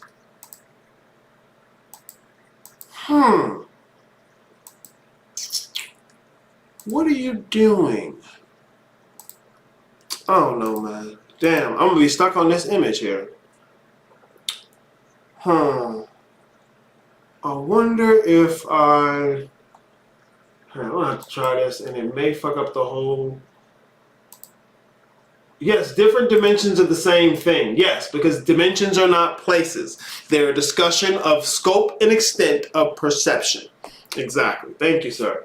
Who said that? I was about to ask when/where/how does primordial and time space become space time, but there's all happening together on different levels. Exactly. Because you start to gain concepts of things like when, where, once you gain things like space and time. You see, when and where are artifacts of the existence of space and time. In the primordial sense, which is why I don't like to think of these things as occurring or not even being sequential in order, because it's not a matter of which thing happened first. They happen simultaneously. It's about understanding the dynamics between them. Yeah, it's about understanding the dynamics between them. The when, how, these are artifacts of space and time. Okay, because remember, time, space, and space-time are different things. You can even listen to the Western science now. I showed Donald Hoffman. Donald Hoffman talks about the amplituhedron, geometric shapes whose faces, vertices, and edges code or represent or align. That's what I want to use. Align with the different things that we have trouble measuring in space-time. Locality and what was the other one? Fuck. Locality and it was one for space-time and one for the quantum theory. Because you have to reconcile them. If you're going to be dealing with the things outside of space-time, you have to reconcile what you've learned in space-time up to this point. So that's how Western sciences are working. So they're just getting in to time-space. Motherfucker, we've known these kind of things for ages. We've known these things for ages. See, this is the whole reason you want to have a Serapis to come along and bring all of your metaphysical presuppositions to be completely mundane. You want to have this thing, where you separate yourself. Like the idea of separating church and state. We never had to do that. We never had to do that. But now we do. The Western world, what church was and how state related to it is a whole different thing in terms of how other people did in the rest of the world. Okay? Like y'all motherfuckers want to talk about epigenetic memory. Oh my God, slavery is in our DNA still. It's epigenetic. Man, y'all gotta look at white folks' history. Europeans' history, excuse me. Let me be more exact. Europeans' history. Because if anybody got some shit epigenetically, man, look, give them motherfuckers something, bro. They need a cookie or something, bro. Europe has been a terrible fucking place, man. Fuck. So, what was I talking about? Oh, this is what I was going to do. I was going to see if I can exit this and it still maintain my stream. Because this thing looks like it fucking froze and wants to give me shit. So, okay, this is what I'm going to do. This is what I'm going to do. Who knows? Let's see. Let's see.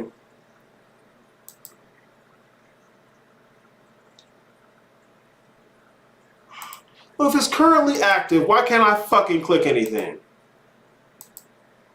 You see? You see? Okay, look, this is what I'm gonna do. I'm gonna end the stream and I'm gonna pop back up. Don't go anywhere, or do whatever you want. I'm coming back. Because what Galileo realizes... And I think I'm back. I think I'm back. I'm pretty sure I'm back. Yeah, I'm back. Just be sure, hit me in the chat if there's still people in the chat or if any of it still exists. Hit me up there, okay. There we go, there we go. All right, see, I knew I could do it. I knew I could do it. I didn't really know, I had to fucking run find out. Okay, this is what I want to do. I wanted to let John talk a little more here. Let me see where he was at. Anything that I can measure mathematically about this, where are all these other worlds, language and propositions? All that meaning. What about how sweet the honey is? How beautiful the sunset is? Fuck you right, not the shit show. This is the joke. Wait, hold on. Okay. No, not the shit show. It's a joke. I mean, I'm the joke. I don't know. I'm the joke. I'm the joke. You gotta laugh at the joke, man. It's never not funny. It's never not funny. Okay, hold on. Because I wanna get back on track. All right. Because the reason I'm pushing to explain why you want a metaphysical explanation of these things and not a Western science explanation of the physical world, okay? Especially if you're trying to do spiritual stuff. Defining your framework based on the symmetries of space-time is an artifact of this new way of thinking. And it's not to say whether or not it's right or wrong. It's different, and these are the effects of that difference. We're feeling the effects of that difference. Okay, this is what it means to kill the universe. This is what it means to strip everything of its meaning. All right, and that's exactly what this Gnostic form of thinking people like to do does. It strips the world of its meaning. All right, it strips everything of meaning, really. And why? Why does Gnostic thought strip everything else of meaning? That way, it can implant itself. It's a parasite.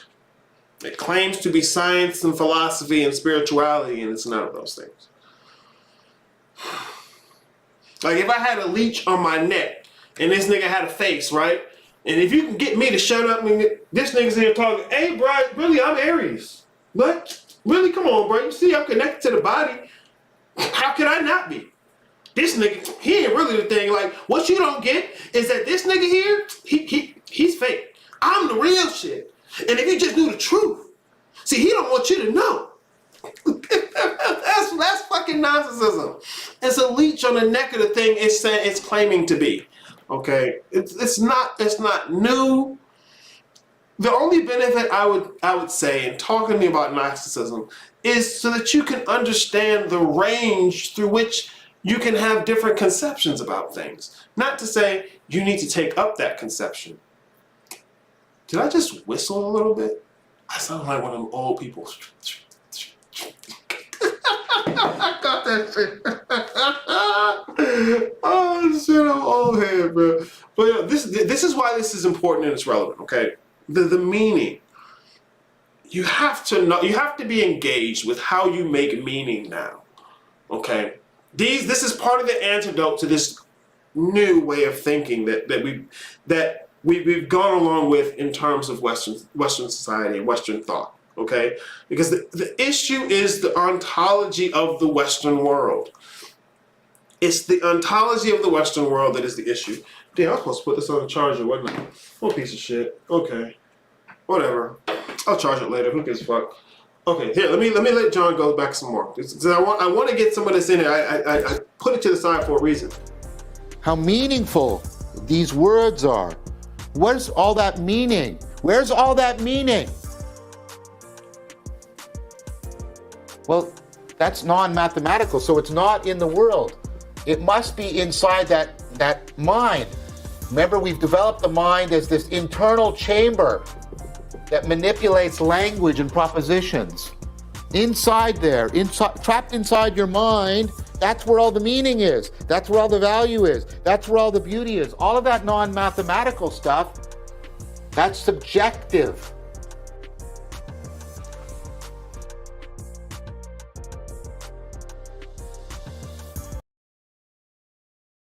And just in case for some reason it's lost upon you, what he's talking about is this delineation we've made in the subjective and the objective. The difference between state and church. Like, that's what I'm saying. We never had to do this. For thousands and thousands of years, we never had to make the distinction. And even if you want to just go back to not making the distinction, that's fine. I would even suggest it. But you can't throw the baby out with the bathwater. You can't ignore what you've seen. You can't ignore the fact that you framed your reality with these things. Because to just drop it and go pick up something else is the same issue you had leaving Christianity. All right? You have to understand the beast that you're dealing with. And when I say beast, don't think of white people. That's not what I'm talking about. I'm talking about the ideas, the principalities, the conceptions, the archetypes. As a thing is bound, so it is unbound. You have to know, just like Dorothy and the Wizard of Oz, you have to know the nature of your predicament and how you're continuing to agree to it. And that's what we're talking about here. The nature of your predicament and how you're continuing to agree to it.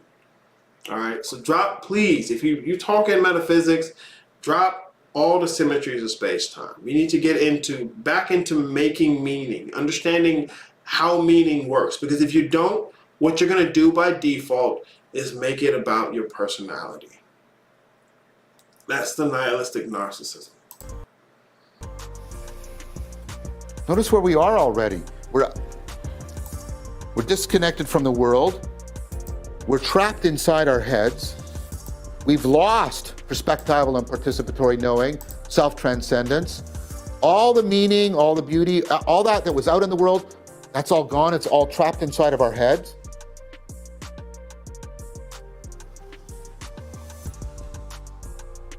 All that's out there is a purposeless, inert, chaotic absurdity. And all that's here within me is inner conflict and a battle of wills with other human beings.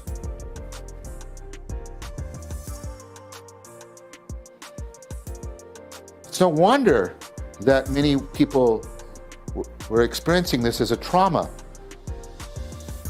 Now here's the thing, none of us are immune to this trauma. We just don't think about it anymore.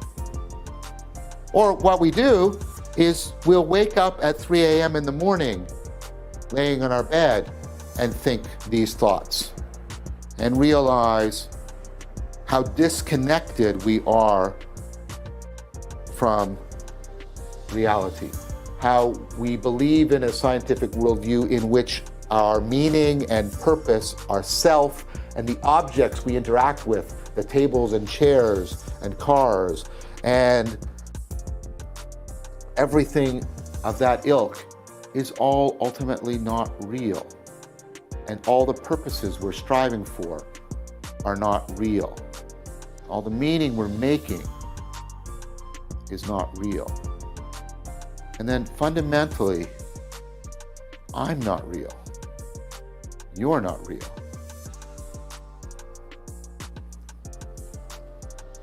I mean, do you ever awake at 3 and think, I'm just a very complex pattern of atoms? That's all that's really there? Everything else is just an illusion? And everything that I'm doing for things that aren't real for a self that isn't real. In a universe that doesn't give a damn about me, is completely indifferent. It's not that it hates me, it's completely inert and indifferent to me.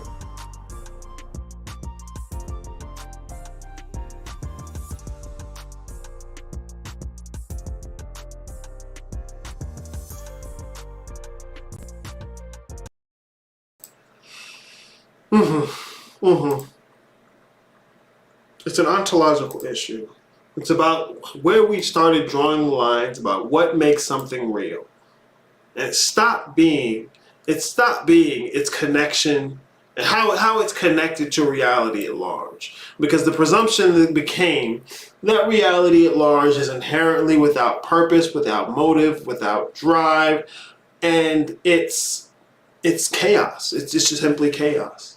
And you'll have your some of your occultists, oh, it is all chaos. It's chaos. Chaos is what it is. Nah, you niggas is capping. Because everybody love to say chaos till shit start fucking up. Anyway, this ain't about chaos. It's about how you're framing reality. Okay. I want to get back into talking about the physical world and the expression of the physical world. Okay. I wanted to get in the idea of the multiverse. Because I think a lot of people who can even begin to start to grasp the idea of multiverse see it too small.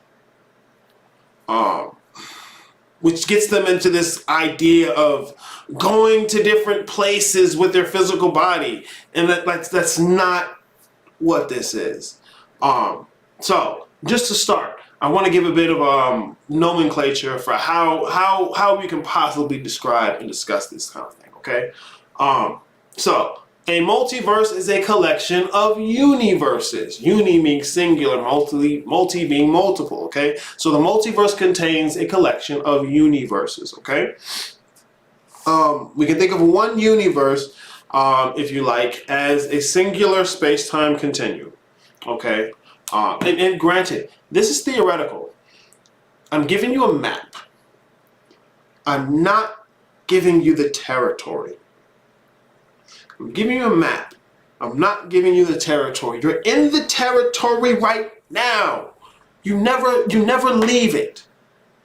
Okay, what you have to grasp you have to fit yourself to the territory. That's what the different maps do. All right, the maps themselves are not the territory. Anyways, singular space-time continuum, okay? Just the idea of the linear life you live, okay? That's right there in the middle. That's this the unistrand, the linear potential, okay? One universe, okay? We'll start with that. Now you have two different directions, two different angles on this linear time, okay? You can go this way, which is infinitely many parallel expressions of that same thing, okay? So however that one continuum works, there's infinitely many copies in a parallel sense, okay? In an alternative sense, okay, This is same infinitely many copies, but each and every one of them are slightly different. To the degree to which they're further away from the initial universe, they're more alternative, okay? And you don't want to think about it simply in the realm of parallel, or either they're parallel or they're alternative. I gave you that to give you the nomenclature. To be quite honest, if it's not the initial universe or that initial strand that's centering them, it's both alternate and parallel at the same time. It's a little bit of both, okay? So you don't want to get caught up in, well, this is an alternate universe, this is a parallel one. It's like there's not even a center one. All right, that's your perception. You're talking about the nature of the thing that your body exists in, okay? This has nothing to do with you. This is the nature of the realm that your body exists in. Because you want to understand how it works. You understand how that works, I'm telling you, you'll see the same reflections in spiritual, the non-physical, and the primordial. But anyways,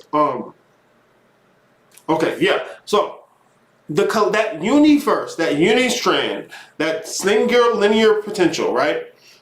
That, in addition to all the parallel universes of that strand and all the alternative strands of that strand, all three of those collective create a hyperstrand, all right? And the multiverse is a collection of hyperstrands, okay?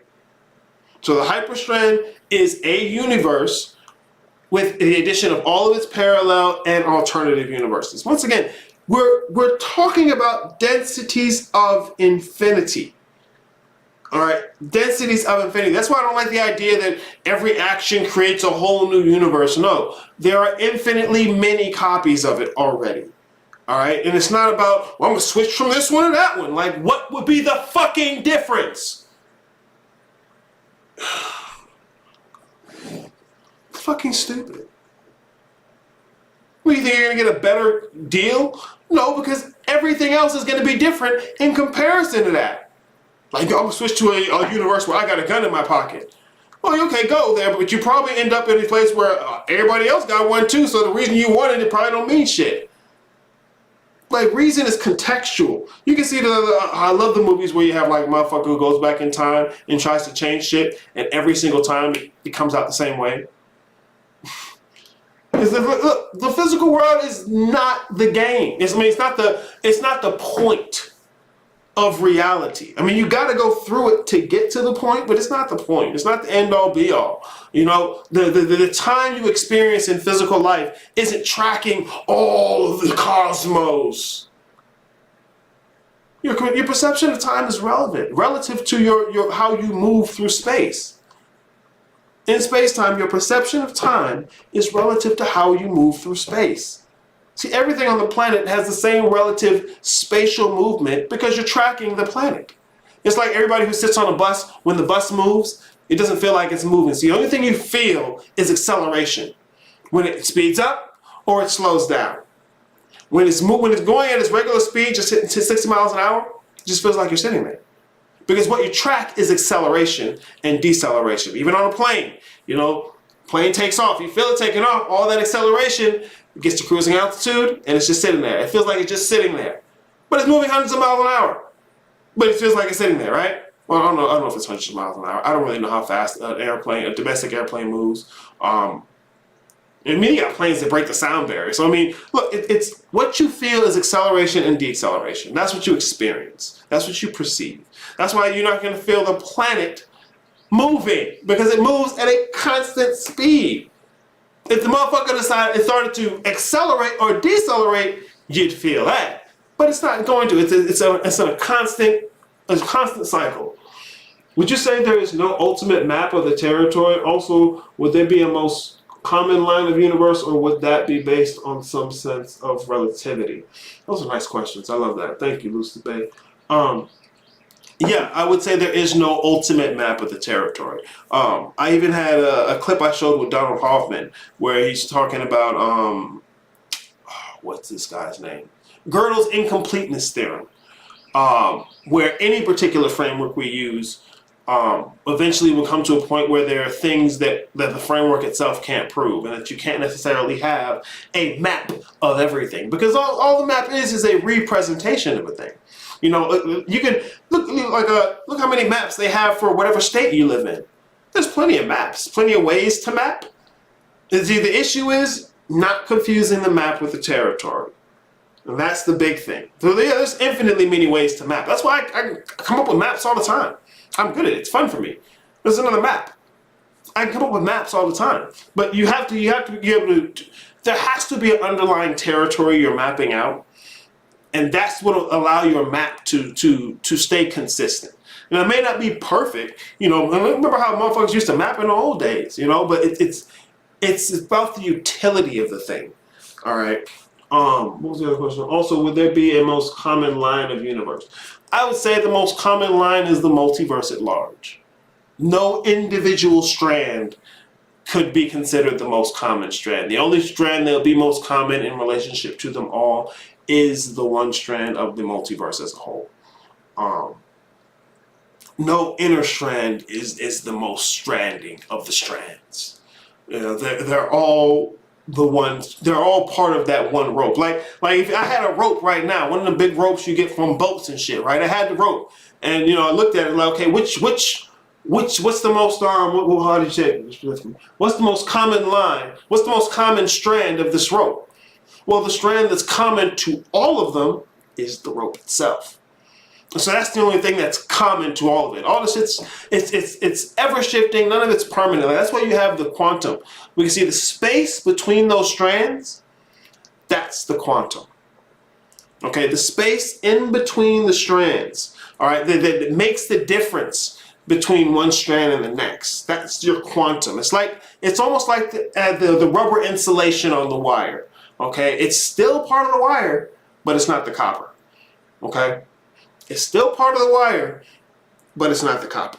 So the quantum is like the insulation on the wire. That's why, look, quantum shit is still physical world, and so that's why I don't even suggest it. Or would it be based in some sense of relativity? Now, when you're looking at it from the inside of the space time, I think that's where you get more of the relativity. And see, I kind of want to get into the difference between Euclidean geometry and hyperbolic geometry. Because Euclidean geometry is geometry on a flat plane. Hyperbolic geometry, it's not necessarily confined to a flat plane, like a Pringle shape. The shape of a Pringle is taking a two-dimensional plane and bends it into 3 dimensions. Okay. Like the distinctions between these different ways we frame reality is the issue. It's not which one is right and wrong. Like this, granted, I'm not saying everyone is right and there's no such thing as correct or incorrect. I'm not making that claim. I'm saying in terms of the utility of these systems, right and wrong isn't the question that they answer. Okay, and if you want to get into that, you have to dig into the philosophy. Okay, you're not going to find that in particulate matter, the right and the wrong. Okay, you can't. Because once again, this is why I suggest it, because you want to know what things like right, wrong, real, true, fact, fiction. You want to know what these kind of things mean, and not just have them to say. Whatever, fuck me though, right? That's what you're talking about, Lucid. Yeah, basically. Like, fuck, whatever, fuck Aries. He don't know. This nigga bald. Okay, I get it. You're right. I am. This is what I was doing. With this diagram, you'll see at the very back and the very base is the purple and the black. Okay.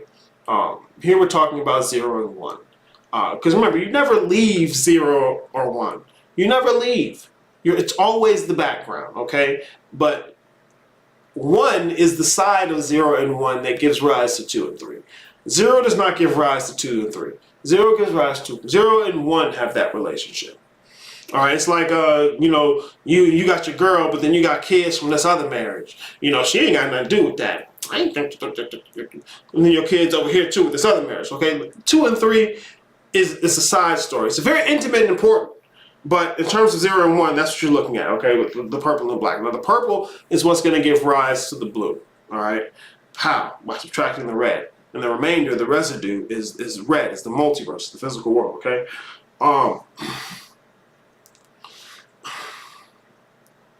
It's like, bro, this is part of my work because it seems so simple to me. It seems just like basic arithmetic to me. But that's because I spent so much time doing it. And I take that for granted. Well, yeah, multiverse is a collection of universes, okay? The multiverse is space-time.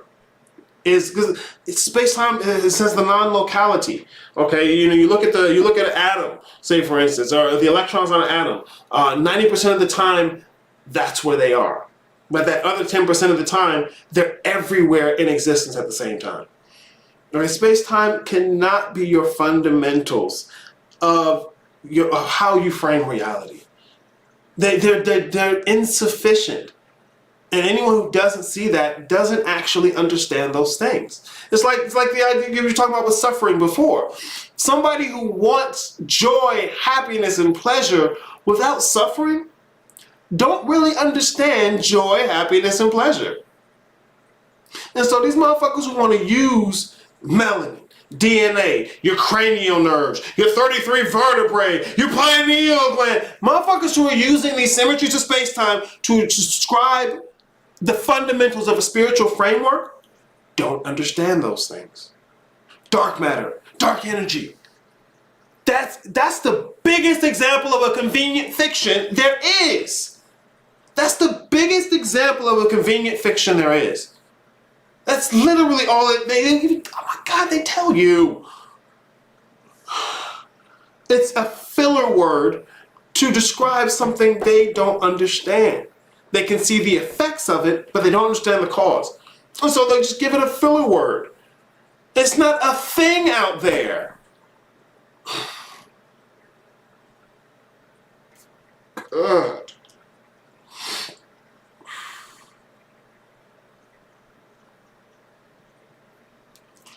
There was another thing I wanted to show. I'm sorry, I be getting triggered, bro. I be getting fucking triggered. You can clearly tell I care. Piece of shit. Alright, here, now this is a good one. I love this one too. Holla at me, man. But I think what happened is that we are no longer developing our sense for subtlety and nuance. We have become incapable to recognize subtlety and nuance. We want to divide everything into neat drawers with a clear label, because that's how we compartmentalize things, and that's how we give ourselves intellectual justification for not thinking things through. You just label it quickly, put it in a drawer, and you say, this is A, this is B, this is black, this is white. And that means that all this... That one, I gotta stop him. That one. People want to be able to categorize things quickly and arbitrarily to mask the fact that they don't think enough about what they're talking about.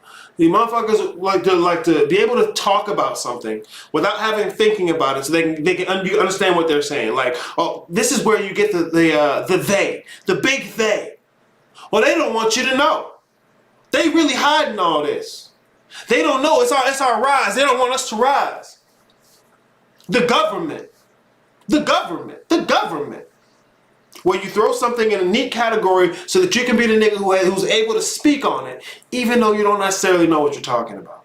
So not have to know what you're talking about. Motherfuckers will erase the concept of knowing what you're talking about to avoid the fact that they don't know what they're talking about.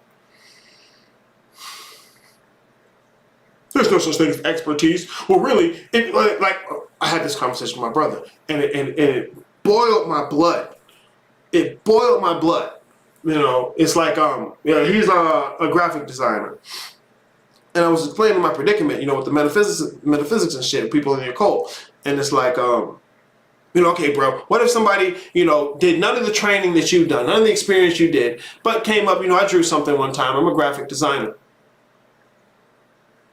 If you live in a world where everybody's right and, you know, nothing's really in, then yeah, that's true. Expertise don't exist anymore because everybody's just anything and everyone. Just fucking motivational bullshit. So understanding that joy does come along with suffering, make the perception of suffering manageable. I mean, I guess you could say manageable, but the reason I hesitate at the idea of it being manageable is that no one thinks about joy being manageable. You know, pleasure. See, you think you have to manage suffering because you look at it as though it doesn't belong. That's the issue you have with your shadow too. Is that you treat it as though it doesn't belong. It does. Personally, I fucking hate physical pain. I can deal with all kinds of other pains. I have a whole cellar of pain. I hate physical pain, but I'm not going to tell you it's not necessary, even at the risk of me experiencing it myself as much as I hate it. I'm not going to tell you it's not necessary. It's part of the pleasure, like, because the pleasure is pleasurable because it's what's the word? Juxtaposed against pain and suffering. Like I said, a sunny day is that much sunnier because you can have a rainy day. If you couldn't have a rainy day, you wouldn't even notice the fact that it's a sunny day, because that just is. It's the basics of how you frame reality, how you connect yourself to reality.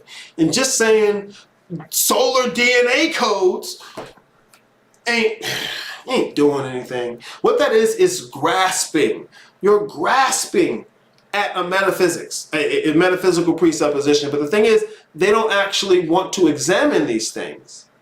They want to be able to say them, feel good, and have other people validate them. Because if you do anything other than that, if you even ask a question, it's immediately perceived as an attack. Bro, I don't know what to tell you. I knew what to tell you. It's just because they want to hold the position that Pastor held. You know, they want that type of authority on what they say they believe. Because the reason they have to teach it like this, the reason so many of these spiritual people are running to teach what they say they know, even though they say everyone's right, the reason they run in to teach like this is because they don't believe it yet. It's because they don't believe it yet. And what makes it real for them is the agreement of everyone here. Now, I'm not saying disagree with everyone here, but I'm saying just because everyone here agrees don't make it more true or real. This is why you have to have a good relationship with reason and logic and the intellect. Motherfuckers is running away from the intellect and then intellectualizing and justifying why they did it. Like, it's so ass backwards. So this is the physical world stuff. Excuse me, I'm sorry. I'm in my head there for a second. Let me continue. Let me continue. Subtlety and nuance, where the core of the message is, flies over our heads. And because we've lost this sense for subtlety and nuance, we don't recognize the wisdom in old people, because that wisdom expresses itself in subtlety and nuance, not in clear-cut recipes. And everybody wants an easy ride now, a clear-cut recipe. Just give me the 7 steps to happiness. You know, that's what people want. And guess what? The treasure is just underneath a few layers of subtlety and nuance. You cannot bypass those. But we've lost our ability to see that. Therefore, we've lost our ability to recognize true wisdom, including true wisdom in other people. We live in a falsified, in an arbitrarily simplified world, so to say. And we make enormous efforts to confirm to ourselves that that's how the world is, because it makes life more easier. There's the video if you ever want to go look it up. But yeah, that's the thing. Hold on, pause that, stop. We live in an arbitrarily simplified reality. People will arbitrarily simplify reality thinking that they understand it more. I see this all the time. So really, it's just simply this. So basically, all it is this. Arbitrarily simplifying things.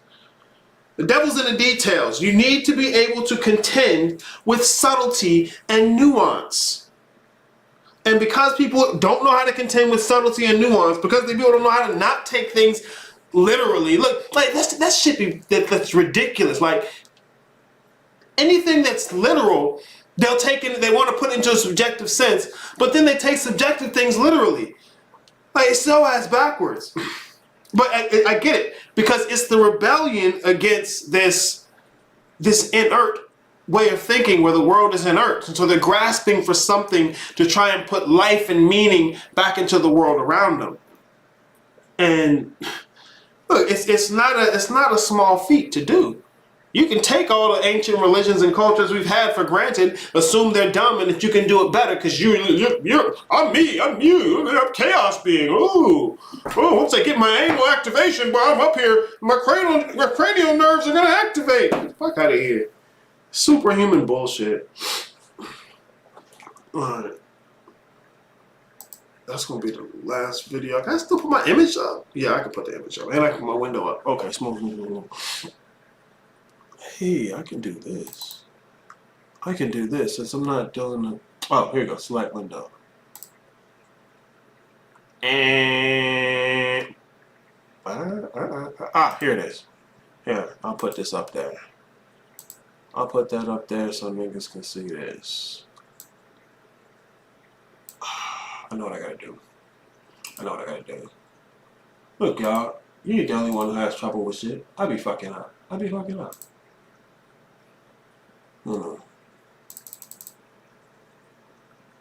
Is that changing? It didn't change it. What the fuck?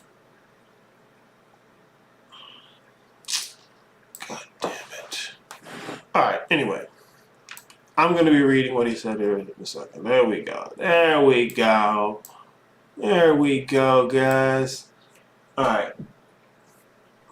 Lucid Bay said, I think it might be more so managing the relationship to suffering rather than suffering itself. Yes, I say that because I was navigating those ideas myself yesterday. It seems like many times the thing is less of a problem than our idea and relationship to it. Yeah. See, this world is perfect, bro.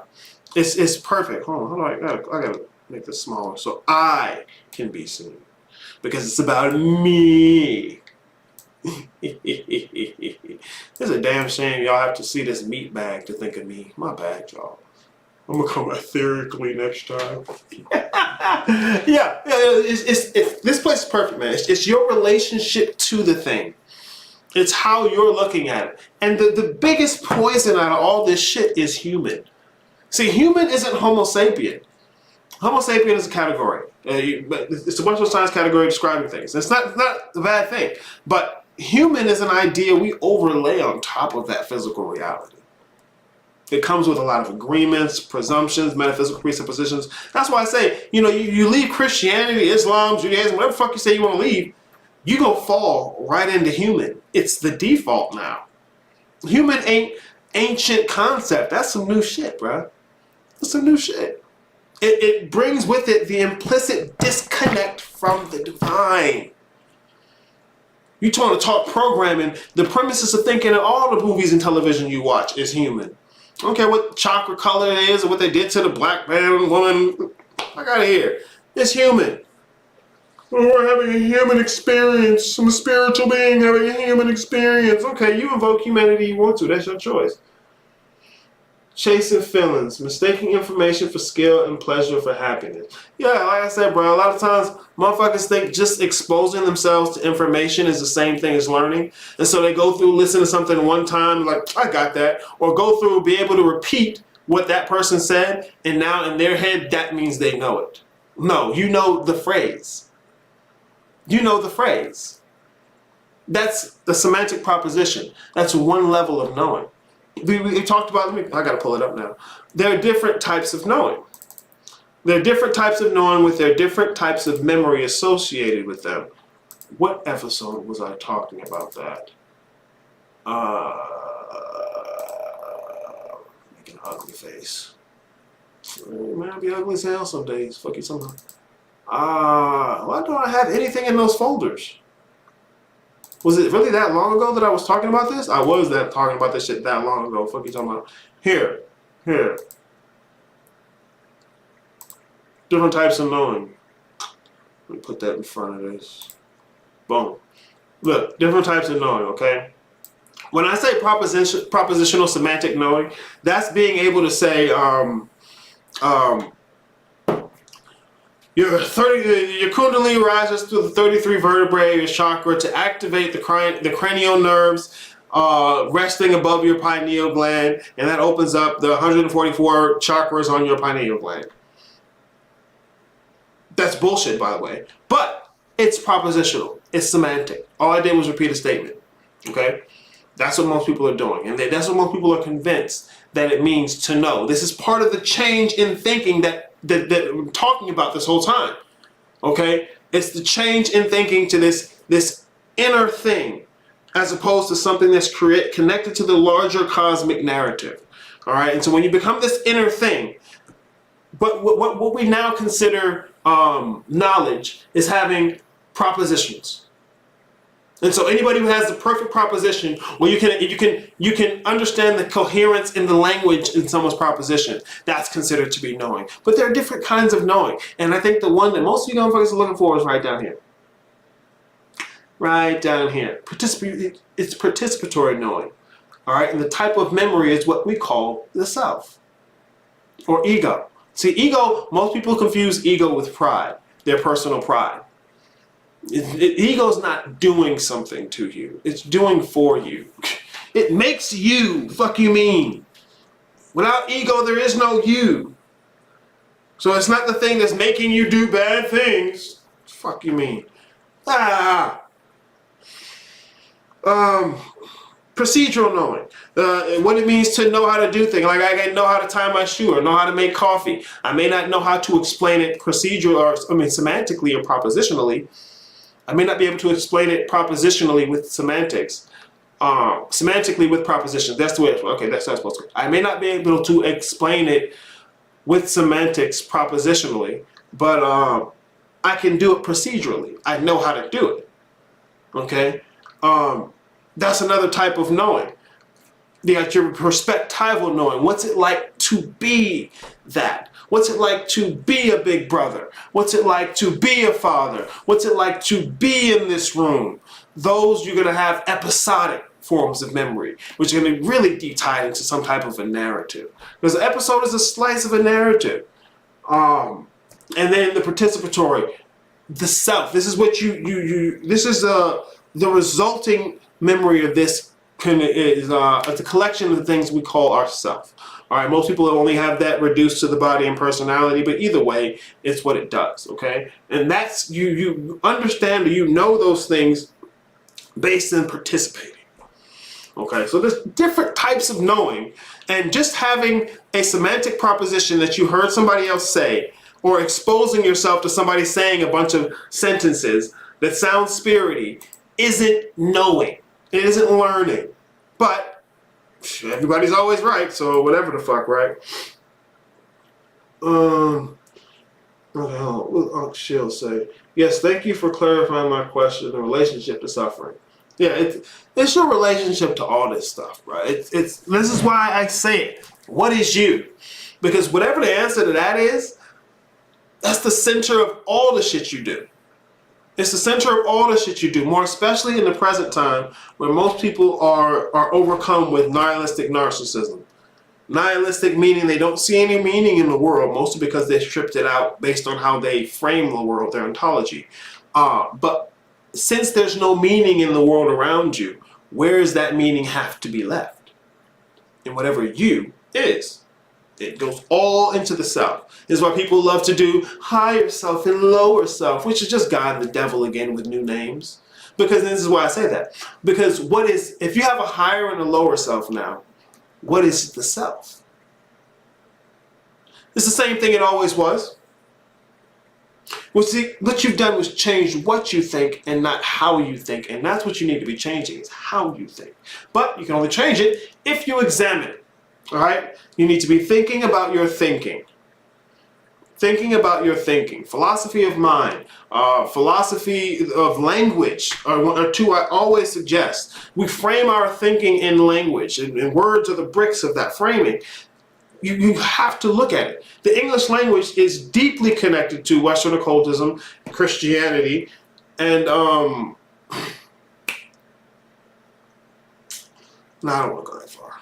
I'll just stay it there. Western occultism and Christianity deeply intertwined with the English language. Like, how many of you niggas who left Christianity every now and then say, Jesus Christ? Why? It's part of the language. It's part of the language. Not because you actually think Jesus, I know that, but it's part of how the language works. So the two are intimately connected. So if you're not in tune with the history and the effects of that, you're going to miss it.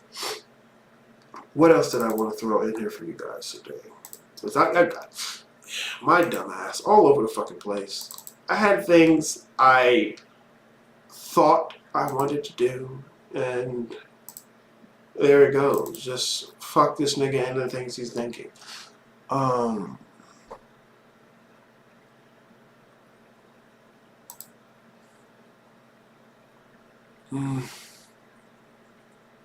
was this picture? I'm gonna go back to this. Look, damn it! What are you doing? I'm sorry. Fucking up here. Where it is? Here it is. Here it is.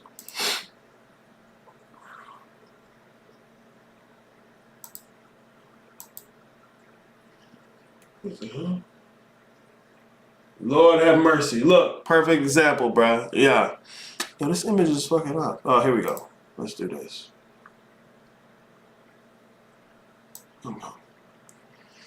Okay, if I didn't, it's like, this is the view from inside of Malkuth. Okay? From inside of Malkuth. Once again, it's the view from inside of Malkuth. You're viewing through some symmetry of space-time. Okay, whether it's an organism or cell, I don't care.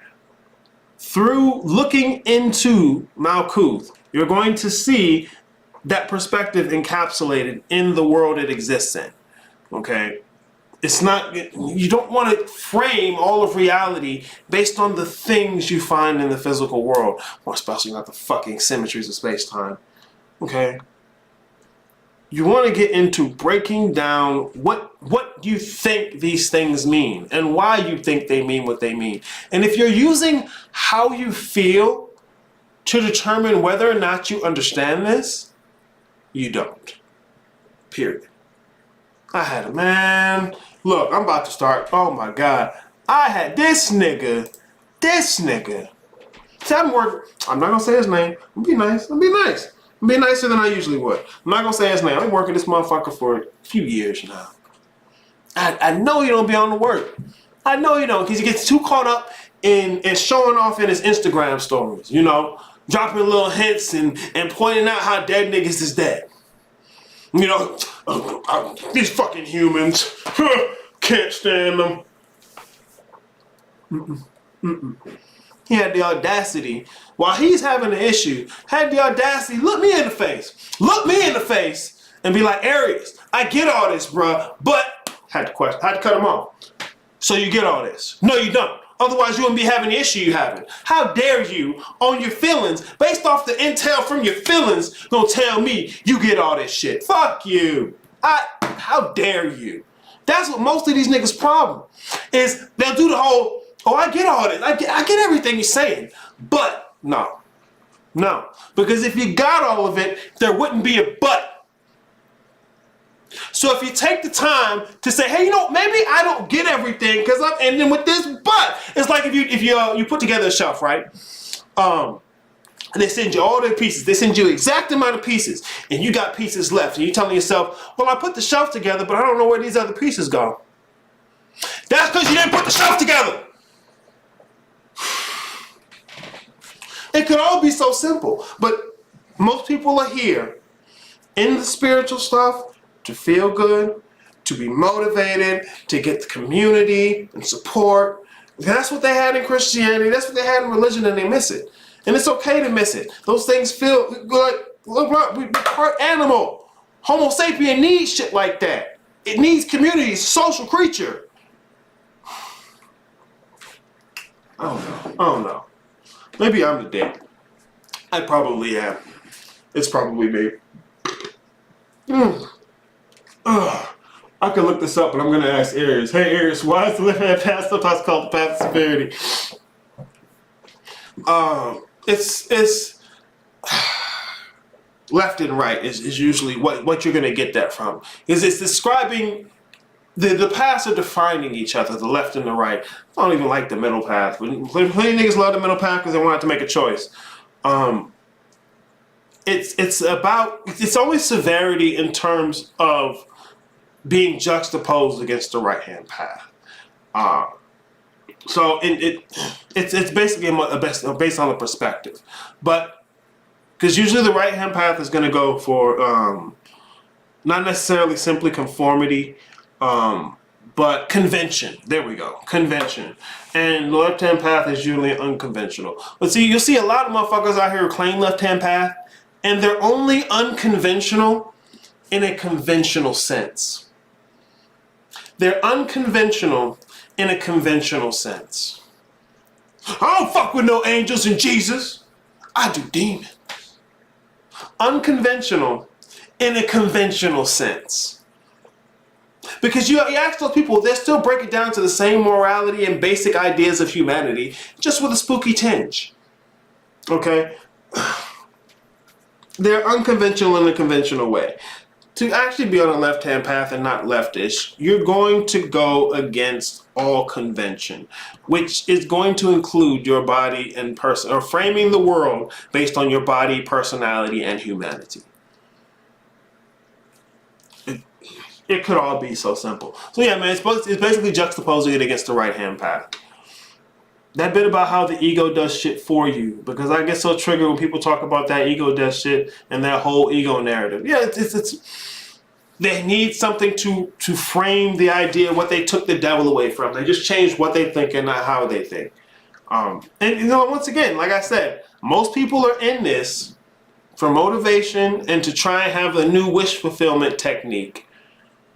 Because that's all they did the church for. They went there for the community to feel good, get the church hug, do the laugh, you know, little dance out there, wear your nice outfit, got your community, and to get your wish fulfillment. Well, you ask Jesus now. You ask Jesus gonna provide. Yes, sir. Won't he do it? Wish fulfillment. But now people just come over here. Oh, you can really get your wish fulfilled by yourself. You can just manifest. Oh, now I can do that. All by myself. What self? Their personality and body. But no one talks about that. They just skim right over it because you get the wish fulfillment. Oh, we don't come in here. Check, fire, facts. Good job. Whatever you said. Good job. We tapping in. You right too. There's your motivation. There's your community. Same thing. But no one, see, people will say ego, but they won't look at the context of the framework that comes from. Like subconscious mind. I love it. They'll claim Jung or Freud. But Jung and Freud didn't talk about subconscious mind. They talk about a conscious and an unconscious mind. Where are niggas getting this subconscious mind from? Oh. Well, I heard so-and-so say, okay, is that made a thing? Where'd he get it from? See, motherfuckers are quick to repeat somebody's semantic propositions and say, I got the knowledge. You don't got the knowledge, you ain't got none of the knowledge. I'm trying to do a little Bill Cosby. Big ups to Bill, man. Yeah. Ego is part of what defines the self. Ego is illusion. All right, you need it. You need it. Otherwise, all you are is one. All anything could be is one. And it may as well just be zero. It's infinitely inert. But it's the precursor to having 2 and 3. So you have to have 1 to have 2 and 3, but 1 isn't a self. It's not being. It's just it just is the same way 0 is. Okay? The devil's in the details. You need ego. Ego frames the self. It's like okay, you draw a triangle on a piece of paper. The pencil, the lead from the pencil is ego. It's in the pencil and you put it on the paper. It's what's framing and defining the whole situation. See, when you get caught up in your personal pride, because the seven sins are the children of the ego, okay? These are the kids of the ego. They're the result of the ego. Those motherfuckers will have you fucked, especially pride. Those motherfuckers will have you fucked. Not ego. Not ego. But, you know, it's easy to not know what you're talking about these days. You just say whatever you feel and have some check fire facts in a circle jerk. Young is for sure cringing in his grave. I know, right? Man, people will take everything you say and make it whatever they want. And so just remember that, bro. If you out here making anything, niggas gonna take it and make it what you didn't intend to. And that's kind of the cost to do business, like I say. The ego is the conscious mind. The unconscious mind is another term for subconscious mind. It's not. The way they describe subconscious mind and unconscious mind are completely different. And the ego is, and once again, because this is a perfect example. You go into this idea of ego and conscious mind. If you go to the framework where those things come from, that's not there. See, you'll have things like id, the superego, which motherfuckers won't talk about. Because they don't go back to the framework. They repeat something that someone else said. They make correlations. And correlation isn't causation. Okay? It's like the unconscious mind is especially the way Jung described it, where the unconscious mind is like the it's kind of similar to how what's the dude I just put up here? Bernardo Kastrup describes it as well. The manifest world is the unconscious mind. Okay, what we consider the physical world is the unconscious mind. The conscious mind and the subconscious mind existing between the two.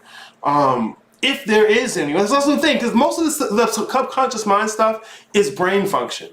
You have the three parts of the brain, and that's what you're talking about when you're talking about conscious and subconscious and unconscious mind. Most of these people are talking about brain function, neurology, as opposed to psychology. They're talking neurology as opposed to psychology. And just like where people go with this subconscious mind thing is it's so much fantasy. It's just whatever you want it to be. Like you're really your subconscious mind. Your subconscious mind is talking to your conscious mind. And you got to get your conscious mind to shut up. Okay, in all this conscious, subconscious, and unconscious, and you got to do all this. What the fuck is you? What is you? And you can't say it's this everything, because everything don't do that. Everything is one thing. It's just one thing. It ain't interacting with itself to know itself, to be itself, through itself. That's called anthropomorphization. Anthropomorphizing it. That's not the nature of one. And see, if you have a framework for conscious mind, subconscious mind, and unconscious mind that gives you reality at large, the self, and how you connect them, it's perfectly fine to say the words. But see, this is the issue. When motherfuckers will say the words, it's usually because someone else said it. They're repeating it, and you repeat a lie long enough, people think it's the facts. Okay, you gotta do the read. You gotta look at the framework these things come from. All right, you can't just saying ego because other people say ego without examining the framework it comes from. It's false. Even if you can see similarities, like let's say there's a cat over there, and that cat has a liver. Well, I need a liver, so I can just switch them out because it's a liver. No, you can't. Even though there's a correlation. That has a liver, I have a liver. You know, I get that, but it's not this. It's not an equivocation. You can't equivocate the things. This man Donnie in here, boy. Welcome. Good to see you here, Donnie. That's my favorite. That's my favorite expression when dealing with Donnie. It's just okay, Donnie. It's good to see you here, bro, man. Yeah, this is it from me right now today, man. Look, you want to get into thinking about your thinking. Because that's why I say the thing about the subconscious mind. You can go back and look. Carl Jung and Freud don't talk about it. They'll give you the conscious and unconscious. They'll give you the ego. You know, these are artifacts from their framework. See, a lot of the Jordan Peterson talks about this about Freud. Is so much of what Freud postulated and came up with is now considered for granted, that all people really remember are the things that no one wants to accept of his. You know, we'll accept all these other artifacts of his framework, but accept the thing that we don't like. And then he's completely defined by that. Okay? Like, you actually have to get in here and think about what these motherfuckers was thinking. You know, because especially if you're going to use their framework and with the premises of thinking they started with. Because this is what I say about Jung. Jung was not an occultist. Like, he probably would have gotten around to it if you look at some of the stuff he was dealing with. But he solidly kept his premises of thinking in human. He needed to for the work he was doing. It's not to say whether they should or shouldn't. But the end result he came to isn't going to be the same one you come to. You can use it to help guide you because he's traveled the territory you're traveling. All right? He's got a different map based on how he says the world needs to be. Okay? Bro, you even listen to the shit he went through just trying to traverse this territory while maintaining human and how difficult that was. See, that's the shit about the dark stuff, man. It's not conducive to your humanity because your humanity is a very dense concept. It's a very dense idea that you agree to. You're trying to do shit in more refined, rarefied aspects of reality with that dense. It's like walking in somebody's house with dirt and shit on your shoe. You don't do that, not because it's going to destroy the house, because nigga, that's nasty. Clean your shoe off. Take that shoe off. There's a reason, motherfucker. Take your shoe off at the door. But you want, well, I can't just come in with my shoe. Look like Hanneman running around. No, what's the Hanneman? No, some Wukong running around the fucking horse stable, fucking up the heavens with your animal nasty shit. That's what I'm saying. Human is the lie. It's the agreement. It's the presumption. It's the underlying shit. And a lot of stuff comes with human. So just saying conscious and unconscious.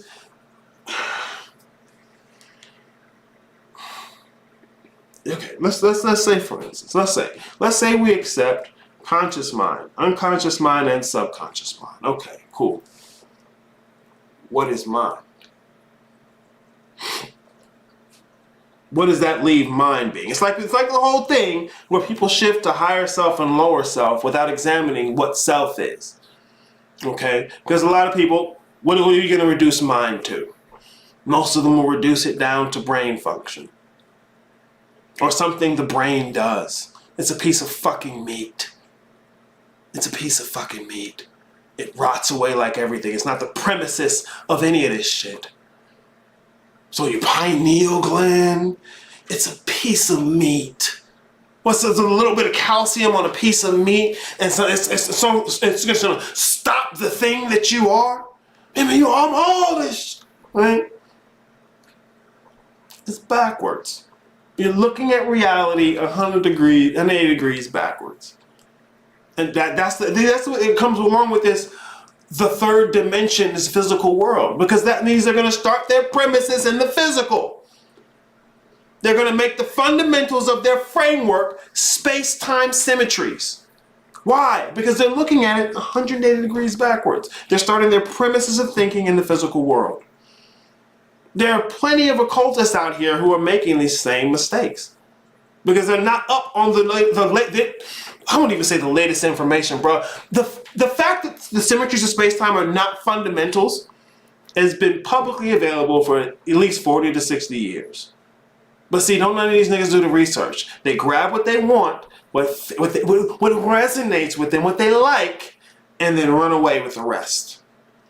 This is why people can say ego. They don't know nothing about it or superego or what any of those things mean. They'll just say ego because it's familiar, it's salient, it's what everybody else says. They'll tell you chakras are this, that, and the third. And they don't have anything underneath it. They don't have any substance or framework. They have the fact that they're repeating somebody else.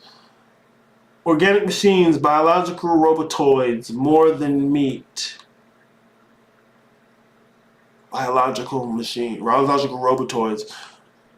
I mean, that's the presumption that machines and robotoids are silicone based. Hey, look, bro, I don't care. I don't even care whether or not you say the meat bag's a robot. It's physical. That's the point. It's physical. But that's Donnie. Yeah. Thank you, Donnie. All right, guys. Yeah, this has been great for me. I had fun today. I'm gonna put this stuff in books and make it very concise, very small, easy to digest, because motherfuckers don't understand the audacity of the questions they ask. How large things are. What is this? So where are your memories stored? Not in the brain, bruh. Not in the brain. They can even tell you that shit ain't in the brain. And then you go, where? Hold on, here, let me pull this back up. Oh, damn, that's not the picture I had. Where's the picture of the different types of knowing? Because I would say memory is an artifact of a type of knowing. Because look, think about the different types of memories you can have. You'll have memories where all you have is a feeling, maybe a smell. There we go. Or maybe the memory is just how to do a thing and not necessarily what to think. God damn, that's a big picture. I know, I used a big picture to make it though. Fuck me, right? Let me get this slow. I could have sworn I had a smaller copy of this. I don't know. Who knows? I'm the asshole in the room though, so that's what's for certain. Alright, look, there are different kinds of memory. This is what I'm getting at. And see, it goes back into knowing as well, and what that means. Alright, there are different qualities of memory. These aren't things that are stored in the brain. I would say personally, if I had to put a place on it, I'd say they're on the time-space densities. They're episodic. Memories are some of those type of memories you're talking about. When you say memory in general, I'm guessing you mean the episodic, the ability to recall episodes of things in your existence. Okay, and that episodic memory is participatory. Okay, it's part of what we use to define the self. This is why I'm saying I think that's what you mean when you say memories and where they're stored. Okay.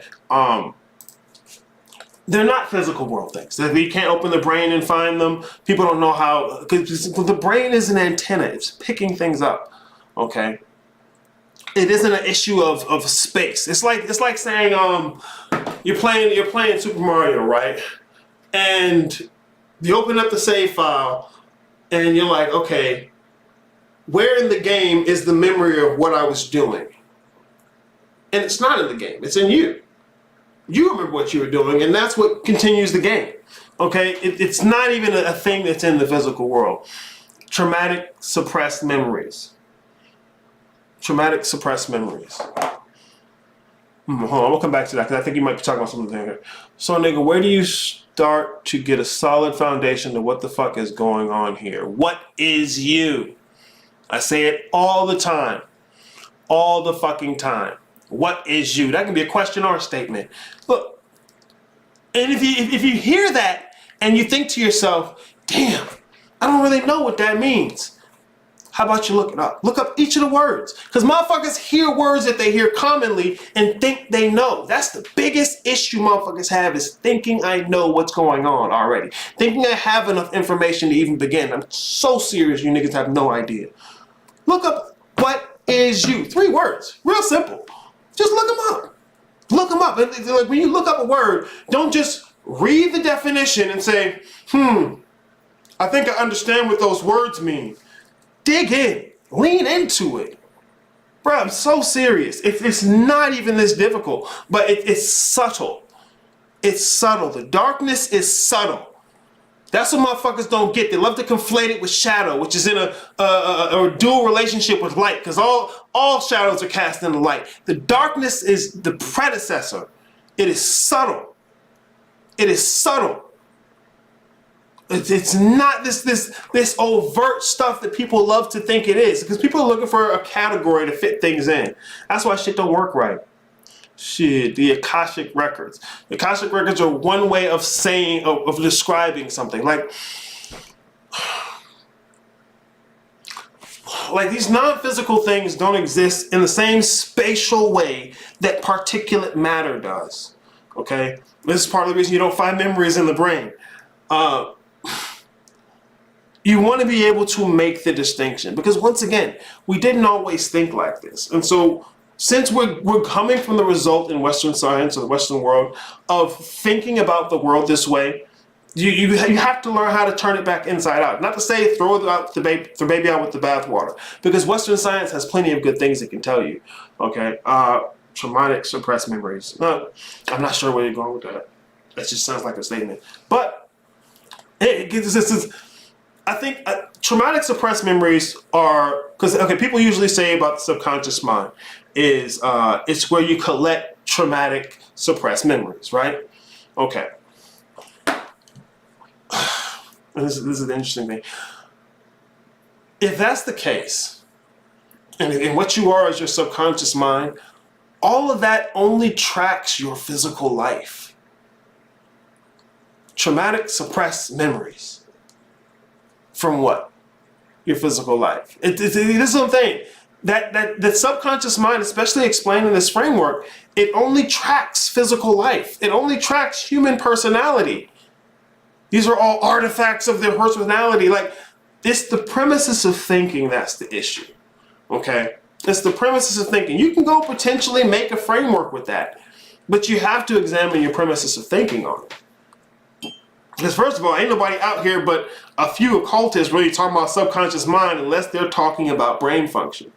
Because when they're talking about brain function, that's when you can have conscious, subconscious, and unconscious, and it parallels with the different little segments of the brain. I don't know. I'm not a neurologist. I don't know what the particular nomenclature for segments or parts of the brain.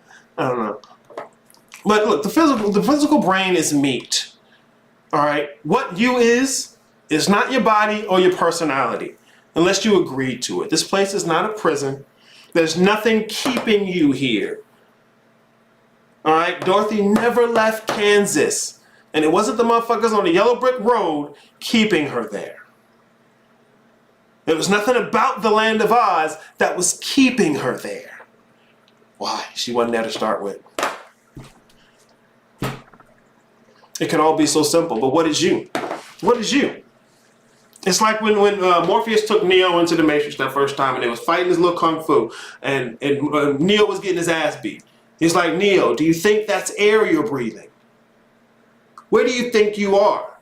What do you think is going on? Because how you frame you is going to determine your experience of the reality. I'm not telling you get superhuman powers. Stop it. Oh my God. No. It's what is you. I mean, part of the reason you want superhuman powers is because what you think you are is that meat bag. The suffering to break those physical space-time agreements, though. Part of the reason you make the agreements is because you want the joy. It's the disconnect you have between the suffering and the joy, the sunny day and the rainy day. Man, don't run from the L's. That's what I tell you. Don't run from being wrong. Don't run from fucking shit up. Don't run from making mistakes, because that's the testing ground. That's where you learn the answers to the questions that you have. I mean, look, bro. I think this is what you're saying. The suffering to break those physical space-time agreements, though. I think what you're saying is, damn, it's hard. And you're right. Anything worth having or doing is difficult. You want to check, especially as a male, bro, you want to check that part in yourself that consistently says things like that. Like, damn, this is going to be hard. Damn, that's not easy. There's a reason that's there. Like, for instance, you don't walk outside every day and say, damn, the sky is blue. You may do it every now and then. We have a really particular nice, beautiful sky, but you don't do it most of the time. Why? Because it's for granted. You understand it. But see, if you don't understand the degree to which difficulty is granted, then you're going to look at it like, damn, it's not going to be easy. Damn, it's going to be hard. course it is. It's worth it. That's how anything that's worth it, and it is, okay? So with the suffering, man, you gotta understand your relationship to it. It's how you're choosing to agree to it. This suffering and joy go hand in hand, and if you want joy without the suffering, you don't really want the joy. You want the benefits of the joy. That's a different thing. See, joy itself, they're their own things. What, motherfuckers be like, well, it's not really a thing because there's no particulate matter. Then what you're saying is particulate matter is the reality. You can listen to the physicists. They'll tell you that's wrong for the last 40 to 60 years. But no, niggas still want to sit here melanin and activate your glands.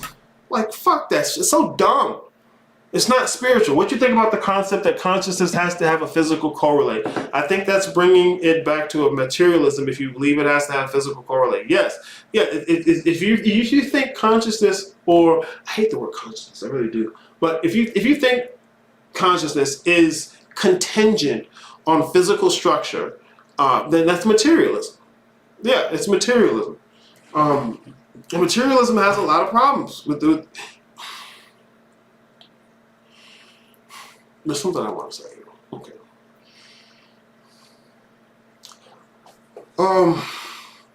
The physical world is going to correlate to the non-physical world.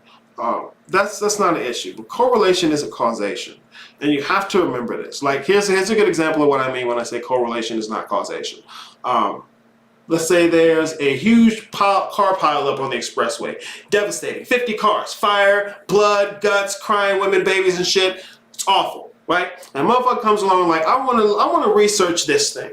I want to figure out how this happened so we can get rid of it, right? And so he goes and he starts to research the wreckage. And what he notices is that all the cars involved in the wreck had gasoline in the tank. And so he now makes the cause, because basically he saw the correlation between all the cars having gasoline. And so he assumed that the cause then of car pileups is having gasoline in the car. Correlation is not causation. Okay? Correlation is not causation. You may be able to find some type of a symmetry between the things, or some type of a parallel existence. I'll give you that. But correlation is not causation. And that's where people I think they get this messed up. They look at the world backwards in 180 degrees. And that's part of what the introduction of Aristotelian thinking did for the Western world. It turned their view 180 degrees. But in doing so, it allowed them to do amazing things. It allowed Western science to evolve and unfold in amazing ways. We like, bro, look at what I'm talking to you through. That's the result of that shit. Of looking at the world that way. But that way is not conducive to divinity. If you're trying to get back in touch with that, you're going to have to shift how you think and not what you think. Don't change it to a new word. Don't change it to, I don't do demons anymore. I do Abatawa. You treat that motherfucker like you treated Jesus and demons. You only changed what you think and not how you think. And it's the how you think that needs to change. Motherfucker said the magnetosphere. Ugh! That's so mundane.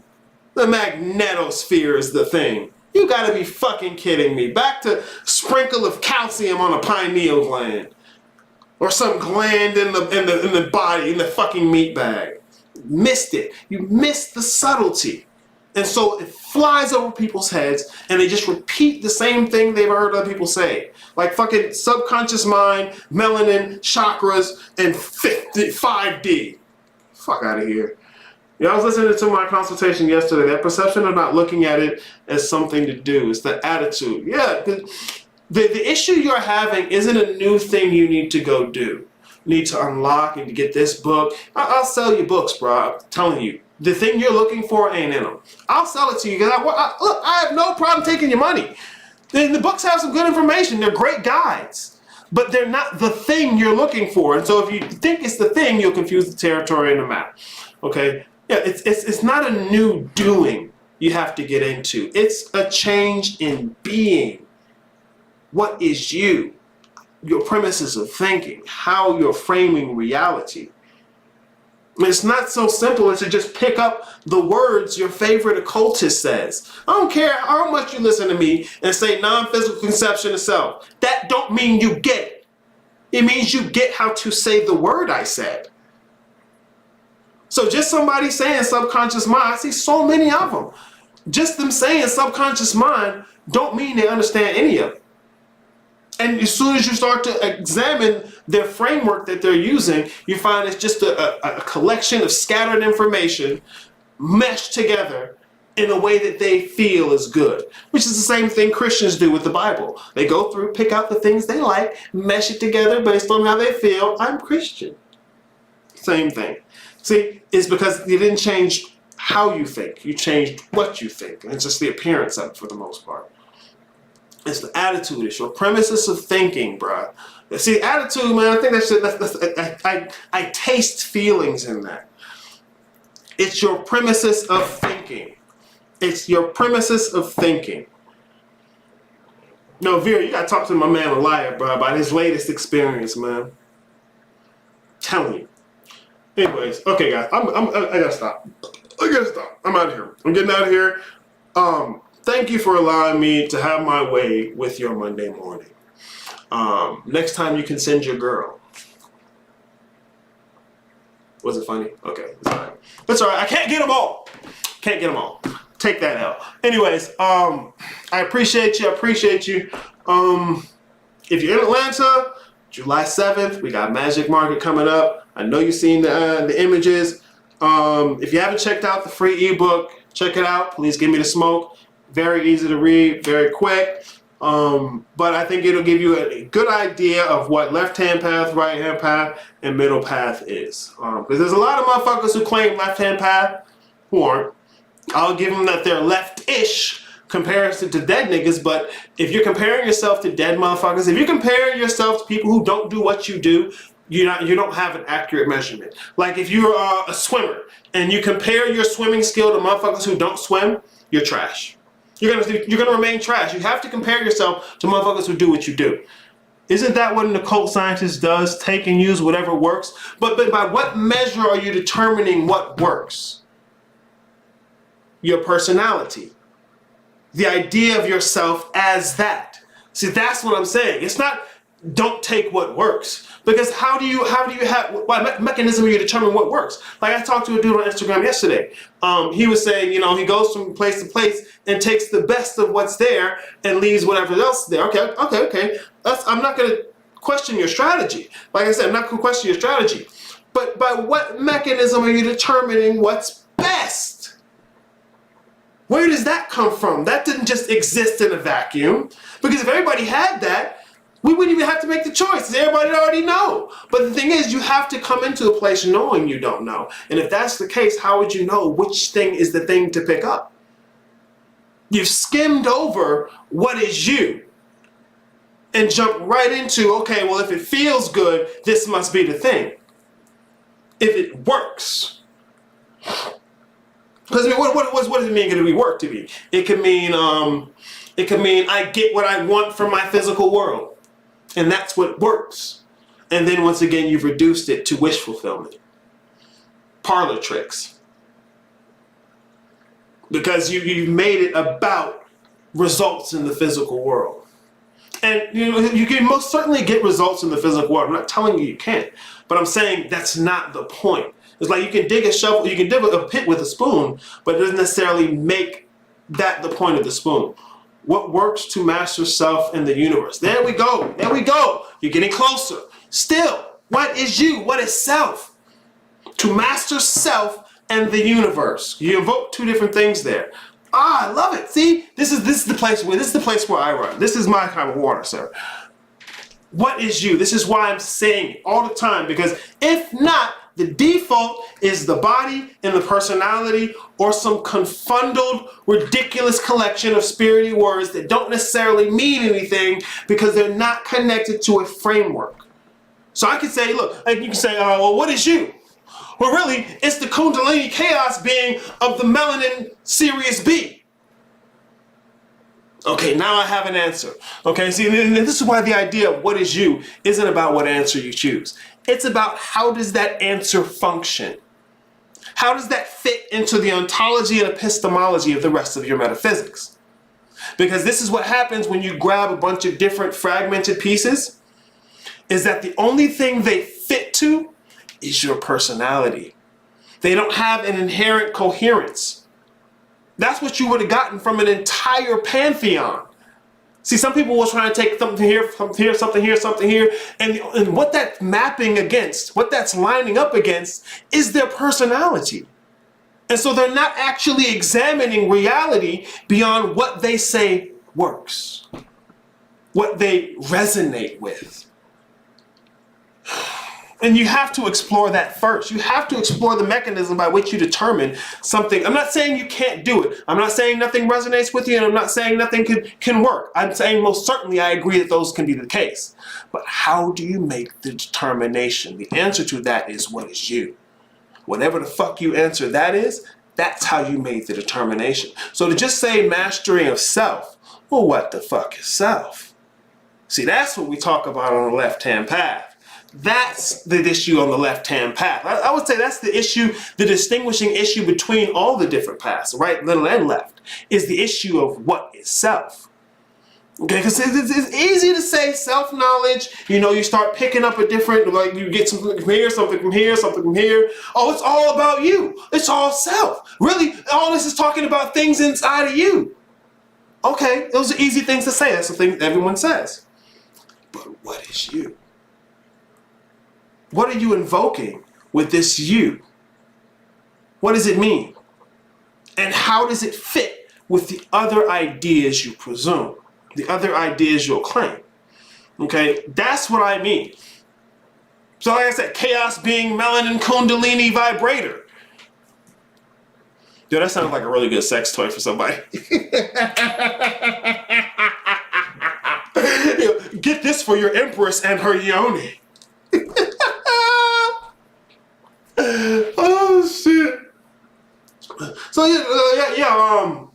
Cosmagus, I don't want to tear down your ideas. I'm telling you, I would agree with them. But the crux of the statement you're making, the subtlety of it, is okay. Well, what is you? What is you? Because that's what you use to determine whether or not something works. Whether or not what you've got is the best. That's how you determine it. I get more work done when I ain't feeling good. I like the law of living in the wish fulfilled, though. We are the chosen ones who are laced with melanated carbon and DNA structure. What's that? I was talking to, who was it? I was in the comments with the Omnistrong.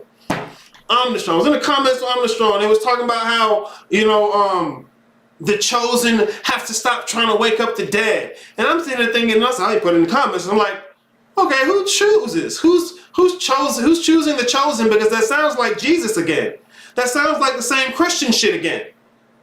Oh, I'm chosen by God, and that's why I'm really like this, and I be good. Look down your nose at a motherfucker. If ain't nobody to choose, who choosing? What makes you chosen? It's Christianity again with extra steps. It's more convoluted. And see, the reason they do it is because they're grasping for metaphysical presuppositions. They're grasping for a way to fit themselves to the world. And see, a lot of people who are out here doing the occultist and spiritual thing, they skim over self. They'll say, hey, self-knowledge, divine self-knowledge. They'll say it. But when it comes to what is you, what do you mean? You're playing with words. No. The current English language we use today, the word you takes the place of 4 different words. See, motherfuckers have no grasp of the language they're speaking, of the history involved in it, or even philosophy itself, and have the audacity to come to me repeating things someone else said with no thought on top of it.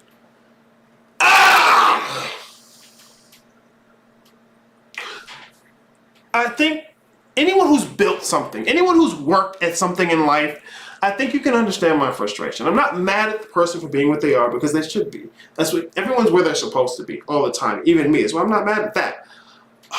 What I'm mad at is the audacity of motherfuckers who haven't built anything, who haven't worked for anything, coming out and just saying, hey, this is really what it is because, you know, this is how I feel.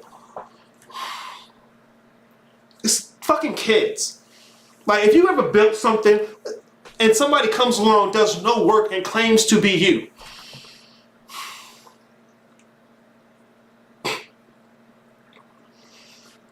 whatever. See, I'm here triggered, and I'm supposed to be gone. I'm sorry, y'all. Thank you for hanging out with me. I appreciate this. I love this conversation, even if I'm triggered. Me being triggered isn't a bad thing. I get triggered all the time. Me being triggered is just showing. It's not just. Part of what it does is it shows where I care, where I give a fuck. There are plenty of things I don't give a fuck about, and when I don't give a fuck, I don't give a fuck. But this is something I give a fuck about. It's something I give a fuck about. Enough to where I'm not going to reduce everything I say down to, well, everybody's really right. Because if that's the case, you wouldn't have said anything to begin with. If everybody was right, why did you open your mouth to start with? Was it to wake them up to teach them what? No. They were already right? They're already right, so why do you need to wake them up? Remind them of anything? Them forgetting is right because they're already right? Everybody's not right. People say that stupid shit to justify whatever fantastical bullshit they want to bring up. Everyone's not right and everyone knows it.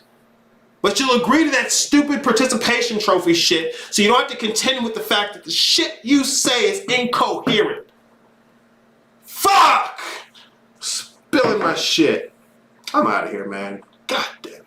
Yo, thank you for giving me a fucking Monday morning. I'm fucking triggered.